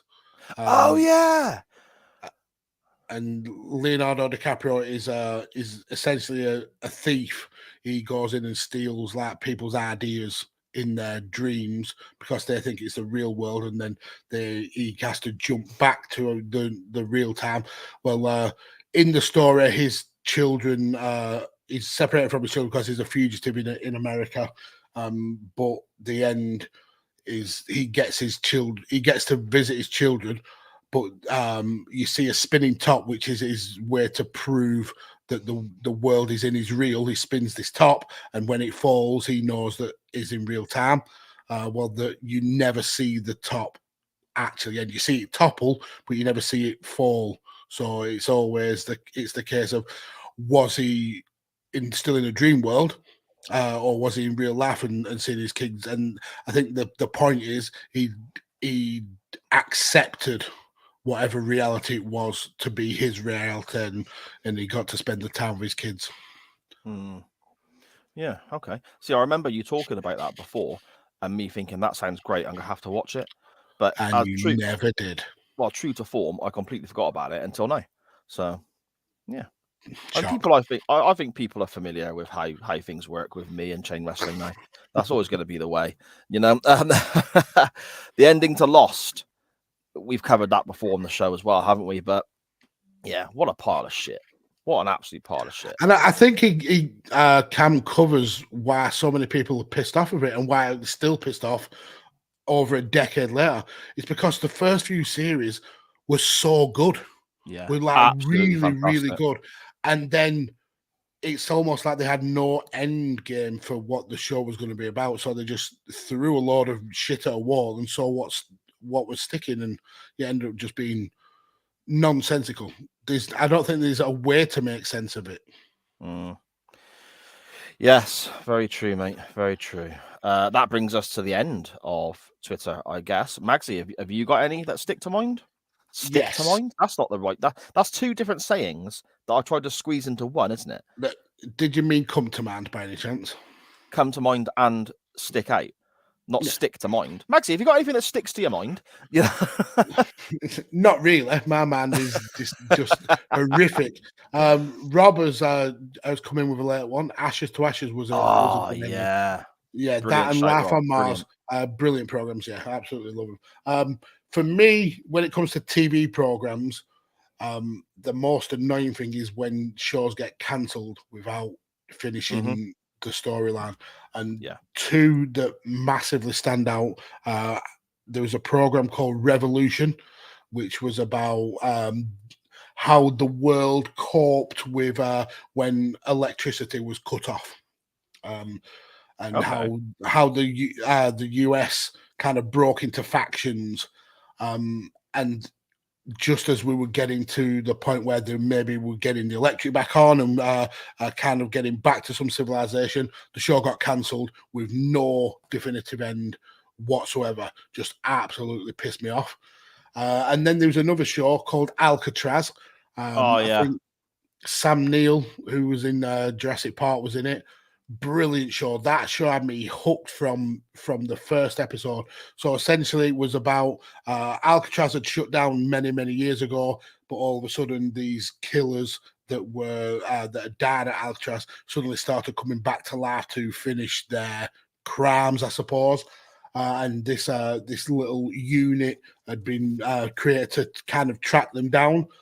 And then when you get to the end of the first season, where they've basically killed and captured a lot of these old criminals, there's a reveal of a light board showing that these people hadn't just come back to San Francisco; they were all over the United States. And then we never get a second season. Clearly, it was setting up that this second season would be more spread over the country. And that's it. We never got a second season. We never got any kind of definitive ending. It fucking pissed me off. It was annoying as fuck. So yeah, that was annoying. Alcatraz, mate. There was a time when I was looking for a new show to watch. When I used to watch TV, and me and Shah would, we'd have a box set. We'd sometimes be watching together. But I'd like to have one that I'd watch on my own, because there was plenty of times. It's when I was out of work and I had a bit more time on my hands and so on. And Alcatraz came up, and I was like, "That looks amazing." So I read about it. Was. Yeah, I read that it was cancelled, so I never watched it. But I'm gutted about that show being cancelled, because the I suppose the format or the description of it sounds incredible. Is it worth watching even though it's cancelled, or should I just not bother? If you've got access to it, yeah, absolutely watch it. I think there may be 12 episodes, something like that. Yeah, I think it was 12 episodes I saw on the thing. Yeah, but yeah, it is a really, really good show. Just prepare yourself when the light board is revealed. You're not getting any definitive end. That is the end. Perhaps we could write the end and just make our own on YouTube or something. I mean, you do that. Look at your grubby, sex pest Dexter episodes that you've invented. It's like the Mandela effect. I genuinely thought that was the end of the show. In fact, I'm fairly certain it might still be. You have be. a very corrupt mind, so. Oh, okay.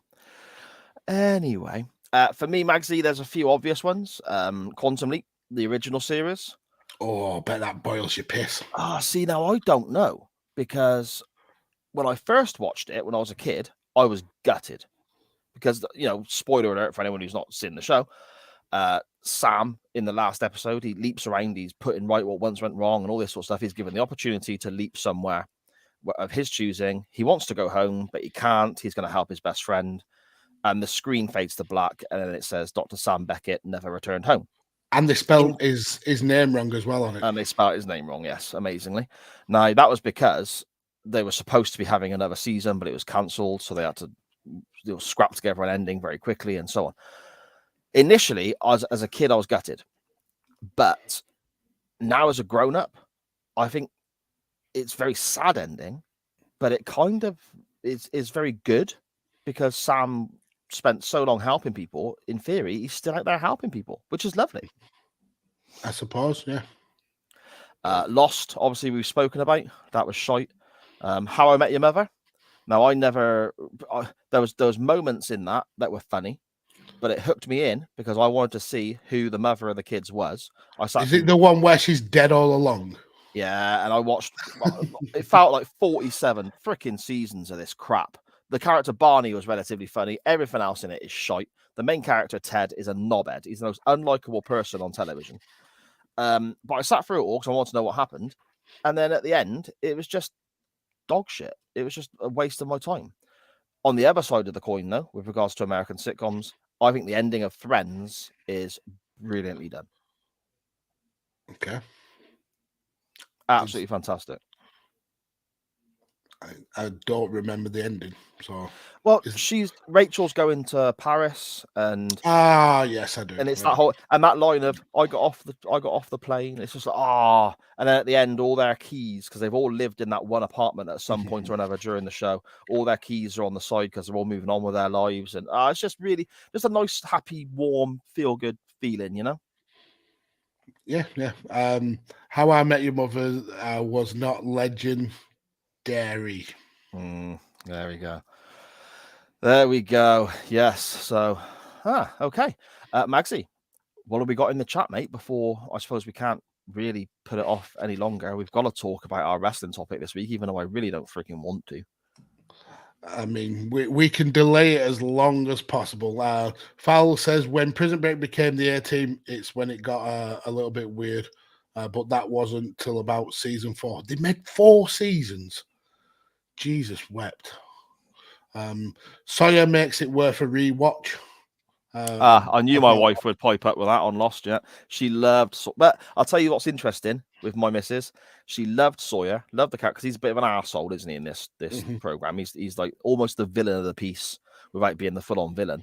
She started following him on social media, and it turns out he's actually a really nice guy. So she lost interest. So what does that tell you about my wife? She chases the bad boys. Hey, yeah, of course, mate. Look at me, eh? Connor says, Jesus wept.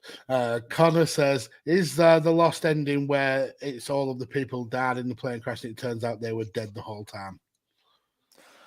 We don't know. That's the problem. There was a plane crash. And there's a smoke monster. Dead? Are they? Yeah, it's just. And there's some other plane crash survivors, and yeah, it's ridiculous. Ashes to Ashes is a good show. Good ending from Rob. Rob spot on. Breakout Kings ended on a cliffhanger and then dropped. What a show that was. That was a great show. Did you ever watch that, Magsy? I've never even heard of it, but when it ends on a cliffhanger and then you never hear anything about it again, that pisses me off. It was a gang of criminals who were basically allowed to come out of prison and help catch other criminals. Okay. Really, really good show. Really well done it was.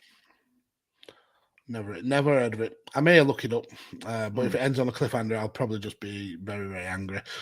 Connor says Revolution was an NBC show that he watched when he was younger, and NBC's reasons for the cancellation was low ratings. I mean, that's the reason pretty much all the time for low ratings. Yeah. Even if people do like the show, they don't really care unless everybody likes the show. Fowl is actually agreeing with the incest is best talk. Says, I think you're right, sir. Deb got a little too friendly with Dexter in that last season. Yeah. No, that her as well. Deb, obviously I've had my comments on Dexter. It looks like he's almost made out of plasticine, I suppose, in a way. He's got a funny little face, hasn't he? Now, the lady who plays Deb, you're shaking your head now. Am I going to say something that's going to get us in trouble? Shall I stop? No, just how mean you are to Dexter, essentially calling him a wonky-eyed psycho. Well, he was. That's exactly what he was. He was a wonky-eyed psycho. He was a serial killer. It's like, I've got no remorse or guilt about mocking his face if he's a serial killer. It's not good. But Deb, she's one that in some pictures looks really attractive. In other pictures, she's like a daddy long legs. She's all arms and legs, mate. She's like a Christmas decoration. You know the Christmas decorations that hang down and they're all like long and dangly? That's what she's like. That's brutal. Body shaming a sister of a serial killer. Yeah, when you word it like that, I do feel bad now. I apologise to Deb from Dexter. Anyway, moving on. Connor says he's never watched the original Quantum Leap, but he's watched the first episode of the reboot and he's enjoyed it. Good. If you do go back and watch the original, don't bother with the first season. It's ropey as fuck. Start season 2. It's great. Yeah, and that's the chat caught up. Awesome stuff. Wow. Is it awesome? Because I suppose it kind of only leaves one thing for us to do, Magsy, doesn't it? Let's get ready to rumble!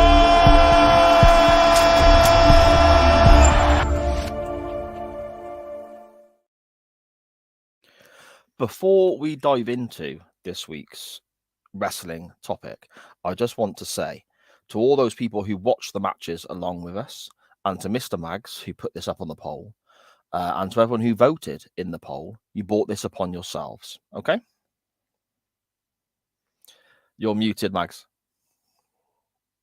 I didn't know where you was going with that then, but that tickled me. You have all bought this upon you. There was a perfectly good wrestling match on the poll you could have voted for with one of the best power wrestlers of all time in Bill Goldberg and one of the greatest wrestlers of all time in any kind of technique, Bret the Hitman Hart. But no, let's go back to Boston Gardens, the 9th of August, 1986, and watch Tony Atlas versus Ted Arcidi. You shower of bastards. Yes. This is a record-breaking day in the history of chain wrestling. And we all now know why. I'm going to be intrigued, actually. People in the chat and also people on Twitter and so on when the audio version comes out. Just drop us a message on Twitter or in the chat if you're live with us now. Let us know how many of you went back and actually watched this match. Or are you just doing your best to vote a certain way to stitch me up? Brilliant. Mr. Mags, do you want to talk us through a little bit of this wrestling contest then, my friend? Absolutely not. I want you to take the lead on it, sir. Okay. Well, first of all, the match. Oh dear. We get Ted Arcidi and Tony Atlas in the ring in the Boston Gardens. Right. Obviously everybody knows about Tony Atlas. He's a genuine Hall of Famer, Mr. USA. But Ted Arcidi, he was essentially a power lifter. I think he held quite a few world records at the time. So he was very much a Vince McMahon guy. It's Joshua Goodwin. Brilliant. Yeah, Joshua Goodwin was one of your biggest supporters on this week's poll, my friend. He was very keen on Twitter for people to vote this way. That's great. I mean, he's picked the right match because you can't say you did not enjoy watching this. So anyway, Ted Arcidi was the typical powerlifter who Vince McMahon absolutely fawned over and brought him in essentially to replace Ken Patera at the time, who was serving a 2-year jail sentence. So okay. I didn't realise that. That makes a lot of sense, actually. I didn't realise that, Magsy. Yeah, so that's why he was pushed in this match as like the strongest man in the world. And then when Ken come back, they kind of forgot about Ted Arcidi. Well, not only because he come back, we'll get to that, but essentially he was doing that role. He was doing the role of Ken Patera. Right. Okay. The first thing that alarms me is that when they're both stood in the ring, straight away you can tell this is not going to be. I mean, Tony Atlas isn't a particularly, he's not very prolific when it comes to, so shall we say, 5-star matches or whatever, or 10 out of 10s as we may rate it on this show.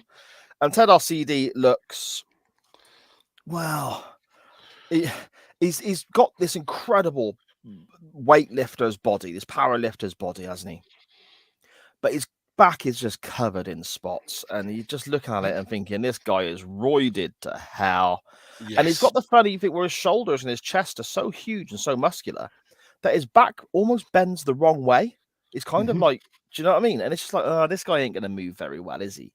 You know? And then And- the ring announcer states that there's a 30-minute time limit. And my heart, and you drop your guts at that when you My thought this heart is going to go sank, to a mate. 30-minute I draw. was just like, oh my God. Yeah. So, I mean, if I can understand why McMahon would have looked at Arcidi and thought, if we can get something out of this guy, there's money. Mhm. Because he looks incredible, doesn't he? Apart from the horrific state of his back, he looks incredible. Yeah, but it's the typical adage of, and then the bell rings, because he moves like someone shifting a settee. Pivot. He is. You can tell that his muscles don't equate to good cardio, because he's absolutely gassed from doing a wrist lock. He's just, it's the slowest match that I have ever had the misfortune to watch. I thought you were going to say pleasure at one stage. Every wrestling move is interspersed with about a 30-40 second break. And even at the very few points where they get each other to the ground, they back off and just have a bit of a breather whilst the other person gets back up and resets. It's ridiculously bad. Ridiculously bad. It's just, oh my goodness. I've got a little list here of what happens with regards to, I suppose, I don't know how to word it, power moves or strength moves and so on, before we get to, in theory, where the action quickens. And spoiler alert, it don't quicken very much. We have a tie-up to start the match, and both guys kind of lean on each other for a little bit with that. We then have the top wrist lock. For a how long? For a little bit. It's about 3 minutes of tie up at the beginning. It's not great. It's not great. Whilst we've got Lord Alfred Hayes and Gorilla Monsoon trying to harp up the match at the beginning, and then they quickly get to shitting on it, because they give up. Yeah, and this is in the Boston Gardens, and we've got Ted Arcidi, who is billed as being from Boston, so he's the hometown hero. They boo him out of the building within a minute of this match starting, because it goes so slow and then slows down, which I didn't think was humanly possible, but it absolutely does. We then get the top wrist lock, which again is just two massive fellas leaning on each other for a little while, which is nice. That then eventually moves into a test of strength. Bearing in mind, as Magsy said, every time one of these holds, and I use the term hold very, very loosely because these holds are very loose. Every time these tie-ups or these moments happen and they're split or they part ways, they just kind of walk about for a bit. And the referee is trying to, you can almost see the ref saying, come on, fellas, fuck me, we're filming this for Teddy, you know? I mean, I get it. I get why they were doing it as well. Not how slow they were doing it, but I get that these two were built to be perfect matches in terms of strength. And obviously the massive power of Ted Arcidi. I think Lord Alfred says in the beginning he's won all his with all his matches with his strength and his power and stuff like that.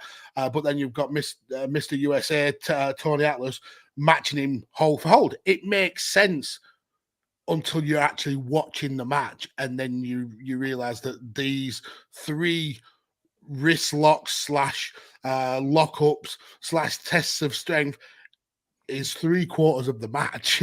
It's 15 minutes of the match.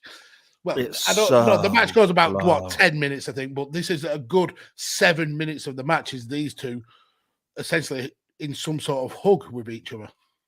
It's so slow. After the top wrist lock, we have a test of strength, which again, in theory, it makes sense because you got Tony Atlas, who's been billed as this big power guy, and then you got Arcidi, who is literally just all about his power. But they just lean on each other for a while. And And that's basically what this is. It's two guys leaning on each other. Mm-hmm. And this is the point where I think they break Lord Alfred Hayes, because he charms in when they're doing the test of strength, and it's not that one of them was overpowering the other. They were literally locked arm in arm in the same position whilst rolling around the ring. Lord Alfred Hayes says, "I've yet to see anybody try a wrestling move yet." And we're about 6 minutes into a bloody match, and they never tried a wrestling move. It's just, I'm actually quite cross. I'm not gonna lie. I'm disappointed in you, Magsy. I'm disappointed in everyone who voted. We may not get to Chain Wrestling 100 if this is the kind of shit that people are going to do to me. I mean, to kind of butter up the electorate, Gorilla does start talking about how technically proficient Tony Atlas is. Gorilla Monsoon is a fucking liar. No, he tells him he tells an amazing story of how Tony Atlas has a brilliant drop kick and is good at head scissors. Later in the match, we see just how brilliant that drop kick actually is. But before we get there, we get the first high spot of the match when Tony Atlas grabs the head of Ted Arcidi, jumps 7, maybe 8 inches off the ground, and delivers a headbutt. And that's the point I was going to say about Magsy. That's my mark there for when the action speeds up a touch. That's the moment.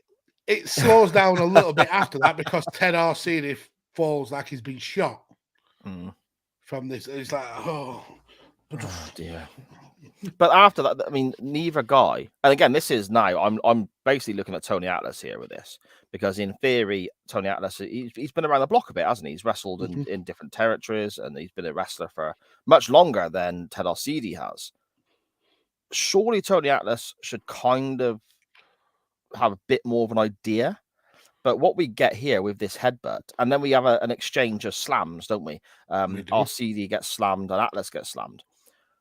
But that sounds like there's an exchange. That sounds like there's actually something happening. There's not. There's the headbutt. And then Atlas just stands there and looks at his opponent until he gets up. And then Arcidi slams Atlas. And Arcidi walks around for a little bit, waiting for his opponent to get up. And then Atlas then slams Arcidi, who walks around to wait for him to get up. And then just drop an elbow. Just follow up. Just do something. I get that, but they couldn't be asked.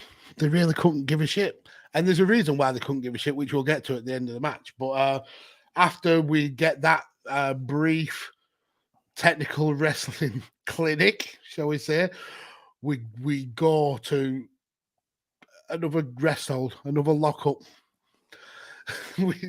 which Alfred Hayes starts to say, "Oh, they're not moving that fast." And Monsoon goes, "Both guys are walking around the ring like they're on death's door, and I think rigor mortis will be setting in at any moment." I mean, you've got to watch this match for the comedy of Gorilla and Alfred Hayes shitting on a match. It's absolutely brilliant. You mentioned rigor mortis setting in and so on there. I actually think that when you put the Katie Vick segment into the Hall of Lane in a couple of weeks back, Katie Vick was moving more than Tony Atlas and Ted Arcidi was in this match. I mean, it's very, very possible. And then we get to probably the most gifable part of the match.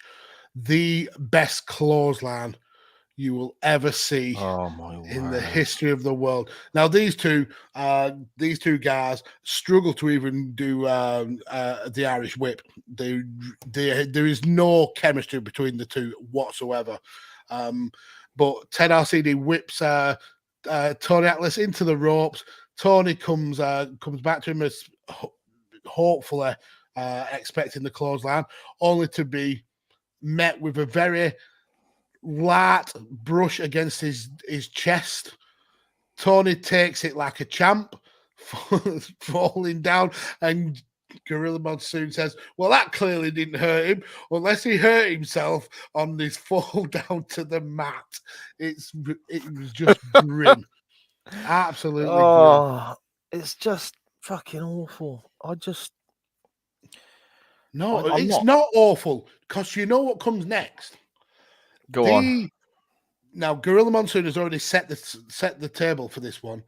He regaled us with Tony's drop kicking prowess.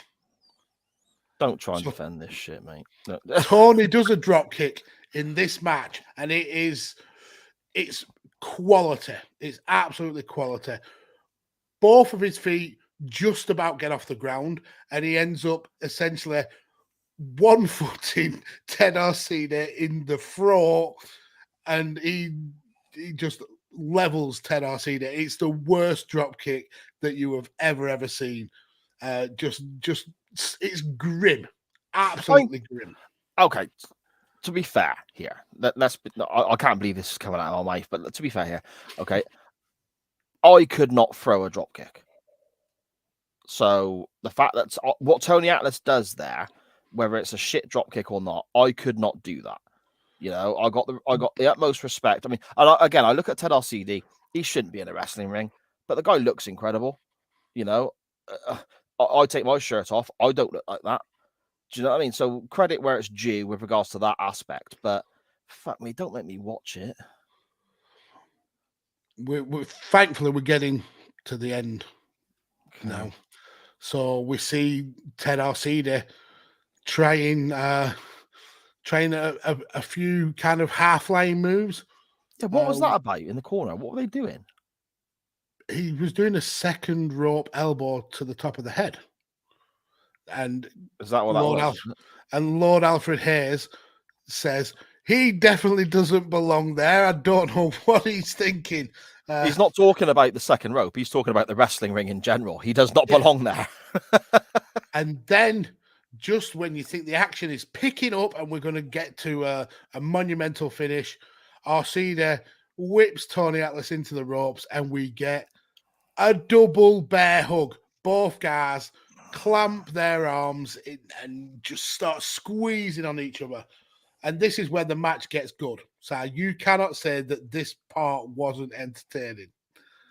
So these guys are now stood in the middle of the ring, hugging each other like they haven't seen each other for months, and they're just so glad to see each other.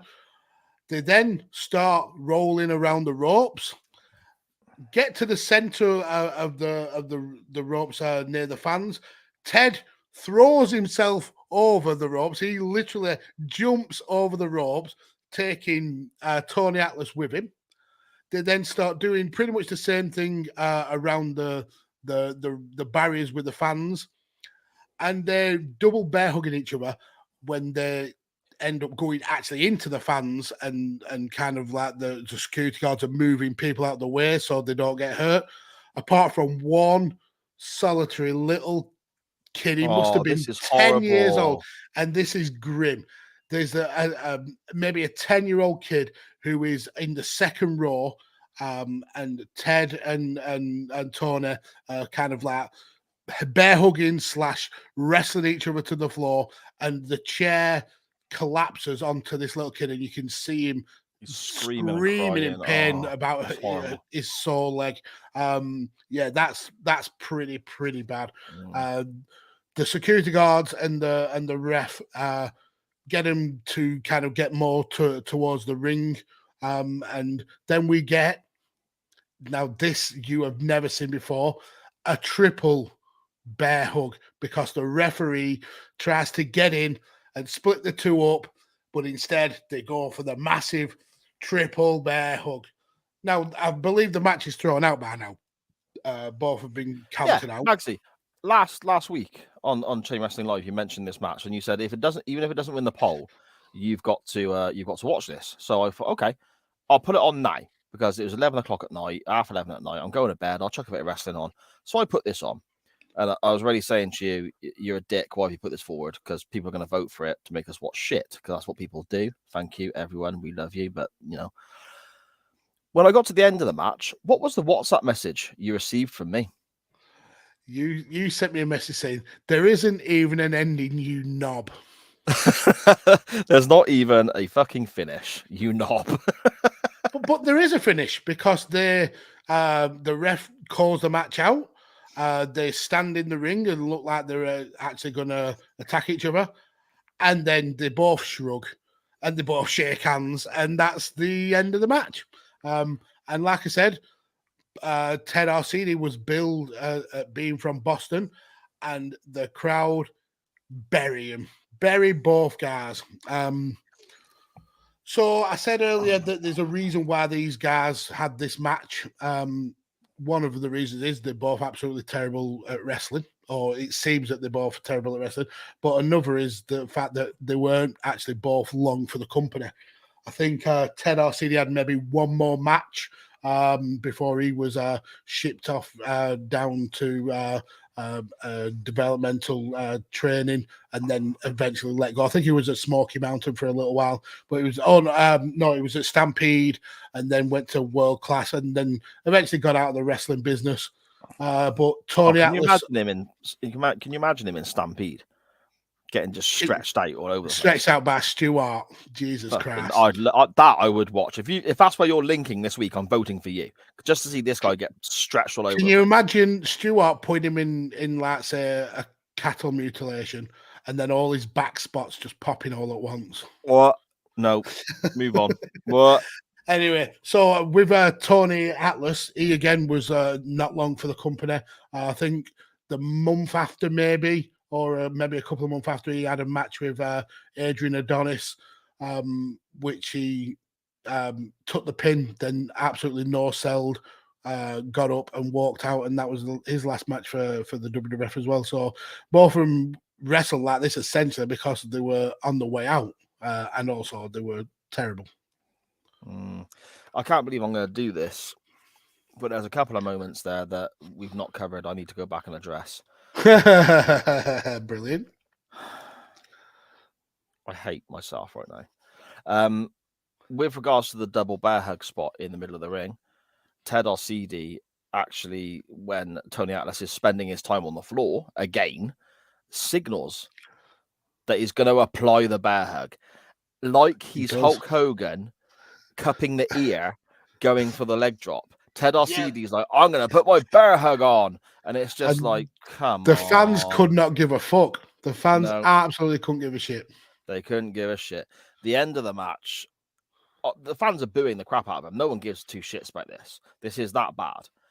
When they get into the ring after the match, because they're both very cross and fired up, they take off their weightlifting belts. That's the first time in this whole terrible situation where the crowd get into it. They're genuinely like, oh, okay, because I think there's something going to happen. And yeah, and then they shake hands. It's like, oh, come on, lads. Do you want another fun fact before we get to giving this a rating? Yeah. Okay, so Ted and Tony actually would do this match multiple times. This exact same match. When they were both working in Texas, they did it 4 more times, and it panned out exactly like this. This exact same finish and everything. Pretty much the same. So this match happened 5 times. If that's where you're linking to next week, I quit the show. I'm linking to all 4 of the other matches. What, and we're going to rank them in order of preference or something? I won't be here, mate. I just won't be here. The light has gone from Sar's ass and it makes me sad. I remember when Sar was a wrestling fan. This match has killed that for him. I'm not going to lie. I feel a bit ill thinking about them doing this more. I genuinely do. Not just once, though. 4 more times. People paid them. And world class as well. You know, at one stage, that company, there was genuine, fanatical, crazy wrestling supporters in that arena. And they were doing this in front of those. Magsy, out of 10, what are you thinking? 0. It's a 0. It was horrific. These two should be ashamed that this was a match that they thought fans wanted to watch. For comical value, 10. But for judging it as a wrestling match, it's a fucking 0. Again, we're so in sync, aren't we? Do you know what I mean? We are a 90s boy band. We're in sync because, again, I'm agreeing with you. It's a fucking 0 from me too. And the fact that I've given it a 0, I feel incredibly generous. Because it should be -5 stars. it's just these guys are stealing a living at this stage. It's ridiculous, isn't it? I suppose from that aspect, in a way, they've done this and it's terrible, but they've been paid. They've gone to world class. Now, don't get me wrong. Done it over and over and over again and got paid. Fritz von Erich and world class wrestling, they weren't the best payers in the territory days. They were not renowned for big money coming towards certain guys who were not a Von Erich and so on. But they still made money off this another 4 times, 5 times. So on that aspect, fair play to them. Much respect, because that takes some audacity. No respect for pulling this bollocks off. Silly bookers for letting him do it. Yeah, fair enough, mate. Fair enough. Shall we dive through the chat very quickly before we link anywhere? Because then when we do link, we tend to have to dive back in the chat because people are talking about our links, Magsy. So I think this could be a nice little way to finish the show and wash our minds of the awfulness we've just covered. Well, firstly, Rob says he watched it. It wasn't great, but at least the tests of strength look more realistic than flips that don't get sold or that I'll hit you and you'll hit me spot. So at least it was wrestling. No.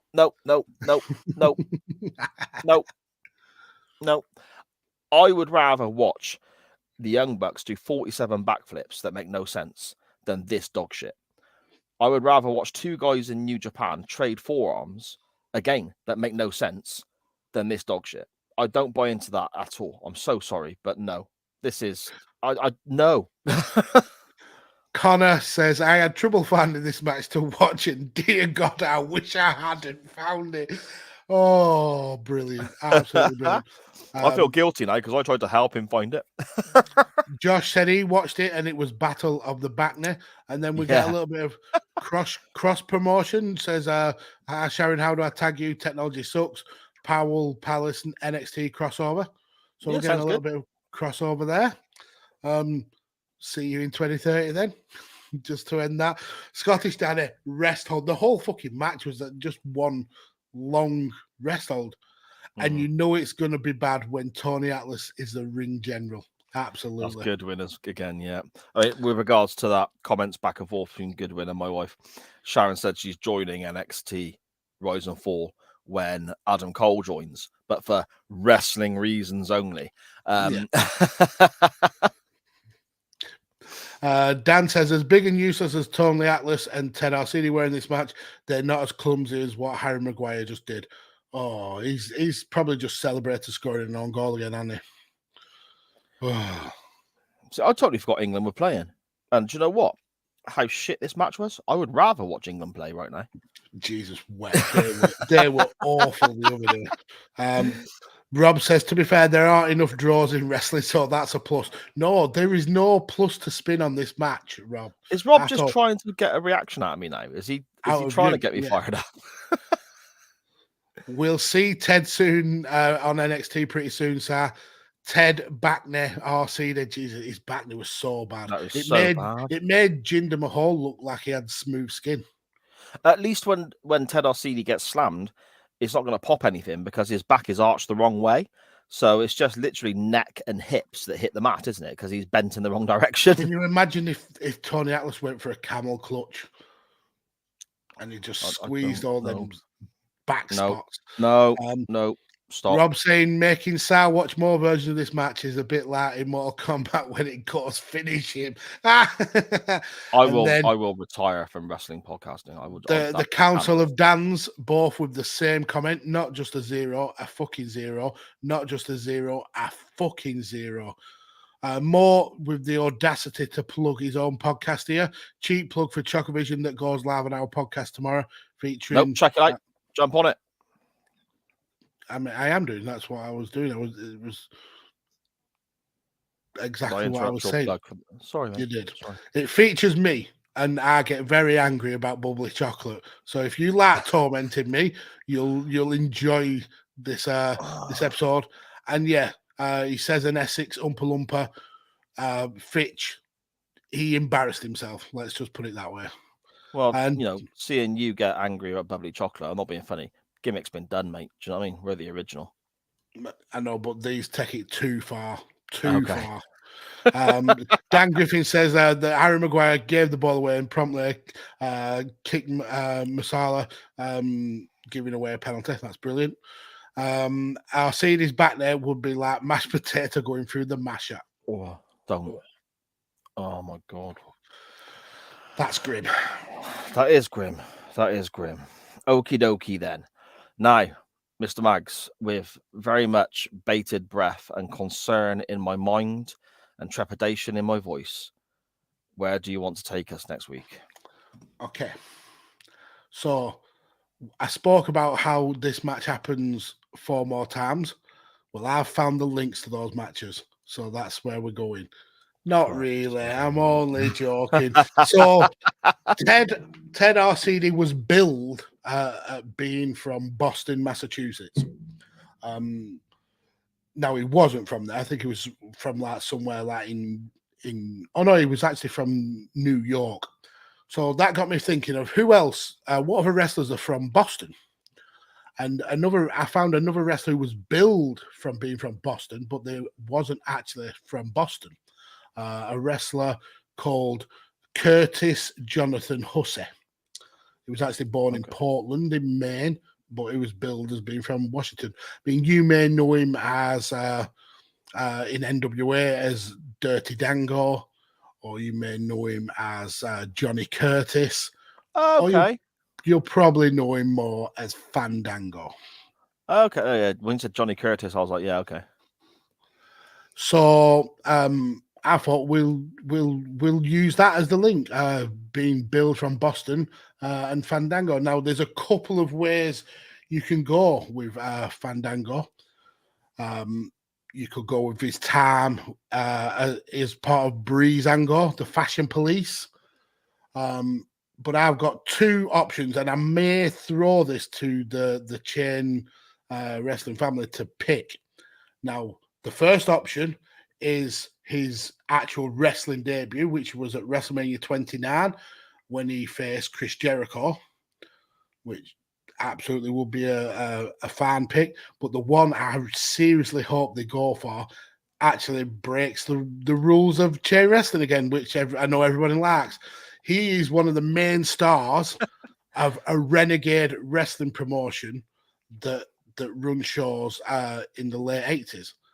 Southpaw Regional Wrestling. Oh yeah, that's great content. So if my picks win, or if my pick wins, which would you rather see? CWF, throw it in the comments now. Would you rather see Fandango versus Jericho, or would you rather see me and Sa talk some Southpaw Regional Wrestling? Oh man, I'd love to watch Southpaw Regional Wrestling. That was so good. That was it's just comedy gold, isn't it? It's amazing. Well, Fandango, I think he plays Chet Chetterfield, one of the announcers. Yeah. Well, yeah, so it's good. Up to you guys. You've got until the end of the show to let us know which one goes forward. Scottish Dan, Southpaw Regional Wrestling. Rob, Southpaw Regional Wrestling. I mean, the consensus is there. Southpaw, we're watching Southpaw Regional Wrestling, guys. So what are we gonna decide upon? Are we gonna watch, because they're quite short, aren't they? Like 10 minutes, 15 minutes or something like that? We're gonna watch them all. Yeah, that's what I was gonna say. If they're that short, should we just review the whole thing if your selection wins? Yeah, absolutely, we should. Yeah, okay. Sounds good. Sounds good. Regional Wrestling. I mean, there'll be bits we can skirt over, but we can cover the main overarching like stories, because there's the the one women wrestler that they get, and they don't. How do you hire one? What are we going to do with one? It is very good. It is very good. My option on the poll, which after making me go through what I've gone through this week, bearing in mind this weekend as well, Scottish Danny and I recorded Nitro Nights and we watched Uncensored 96. So for one of my podcasts, I had to watch one of the worst pay-per-views I've ever seen. And for my other podcast, I had to watch one of the worst matches I've ever seen. So it's been a great little week bit for of you. love, a little bit of love my way wouldn't go amiss. Okay, that's all I'm saying. I'm concerned that the CWF and wrestling fans in general look at the era of the mid 80s as just being slow, ploddy blokes doing shit. So I'm gonna try and expel that. I'm going to try and find something for them to watch. Hang on a second. What's this? Dan Griffin. If Mags wins, No, it's if Mags wins, as if whatever you put forward is going to beat Southpaw Regional Wrestling. Yeah, everyone's going to vote for that, aren't they? I might as well not bother. And I'm really happy in my choice this week. Really, really happy with my option. I'll cheerlead you for it. Come on. Yeah, will you vote for me? What's your choice? No, yeah? I will not. I absolutely will not. I would like to go to some mid-80s wrestling that was very, very good. And it's not WWE, WWF. It's not even NWA or anything like that. I'm going to take where Tony Atlas and actually Ted Arcidi for a little bit wound up. I'm going to go as the link. Ted Arcidi, Tony Atlas ended up in World Class in Texas. I'm going to look at World Class and I'm going to take what won the Wrestling Observer newsletter feud of the year in 1983 and 1984, and also the match of the year in 1984. And I would like to have a little look at the six-man tag, I suppose, is what you may refer to it as, between the Fabulous Freebirds and the Von Erich brothers. It's 3 versus 3, no rules, absolute chaos. It's bedlam. It's one of the hottest crowds that you can imagine outside of CM Punk in Chicago, I guess. It's just an incredible sight, and this is where World Class and the Freebirds and the Von Erich feud was probably at its peak. I mean, they did it for a few more years with some great moments, but this was a really important occasion. And I thought, with regards to that, seeing as Magsy likes to break the rules all the time, we could potentially go down and have a little bit of a history lesson with regards to the Freebirds and the Von Erichs storyline and how well written that was, involving Ric Flair, the NWA World Title, and all that sort of stuff. So that's my choice. We're going to go to 1984 and the Freebirds versus the Von Erichs. 3 versus 3, anything goes. It's a bloodbath and it's great. But I don't think anyone gives a shit. So tune in next week when we'll be discussing Lance Catamaran before he gets his job in Utica, New York. Yeah. Comment by UTT Rob in the chat there is absolutely brilliant. He was actually in it. He's actually in Southpaw Regional Wrestling as well. Well, Southpaw Regional Wrestling is very heavily based upon some of the aspects of the territory days, isn't it? That's the whole point of it. And that's what makes it so funny, because it's mocking almost what I've put forward as the serious choice. Yeah. So, except no wrestling whatsoever. No, there we go. So those are your choices for next week's Chain Wrestling Live. Your poll options are a big, I suppose, overview of Southpaw Regional Wrestling from the WWE Network and the comedy gold that we have there. Or we have the Freebirds versus the Von Erichs. I believe it was Independence Day, July 4th, 1984. 3 versus 3. And I look back at the Von Erich feud with the Freebirds, which made that territory. And, I hate you all. So, but you have to promise that you will put up the Freebirds and Von Erichs again on another poll, because you've just going up against like Brazil 1970 with Southpaw. This is true. I think that with the 84 match, we are mocking everything that Star loves. Dan Griffin in the chat. We've absolutely broke. Honestly, I'm gonna go to bed and cry. I'm gonna be just led there in the fetal position, just bawling my eyes out. I guarantee you are now regretting saying, "Yeah, we'll do this holiday episode," But you were thinking, no, I wish he'd have just took the week off. I could have got a guest in. We could have talked some really good wrestling. But no, he's made me watch this bollocks. And now I have to watch some people taking the piss out of everything I love about wrestling. Yeah, there is that. It feels almost like I'm being bullied a bit. I'm not gonna lie. I'm being victimized. I'm being picked on here. No, not so whatsoever. I know you like watching Southpaw Regional Wrestling. Oh yeah, totally. I've watched it back before a long time ago, and I remember loving it. So if that does win the yeah, what's if the they make the bloody point? choice. Yeah, I might as well just announce it next week on Chain Wrestling Live. Save everyone the bother of having to actually vote. Yeah, there we go. The poll will be up for everyone, potentially with just one option on it, on after the audio version is released midweek. So make sure you retweet, you vote away, and so on. Magsy, interesting show, mate. Interesting show. It's been a belter. This has been the best show ever. Every week we get better and better by watching, ironically, worse and worse wrestling. Yeah, indeed. Do you want to let everyone know whereabouts they can find you online so you can just blank them and ignore them? He doesn't even respond to you. Why'd you vote for him? Because I picked the best picks. Anyway, follow me down here on Twitter at PodfatherMags or on TikTok at MagsAllPods and vote Southpaw because this show is for sale. Oh, dear me. You can follow me on Twitter at SJP Words, and most importantly, you can follow the network on Twitter and Facebook at SJP World Media, and that's where you'll get links to all the shows. And search SJP World Media on all your podcast platforms.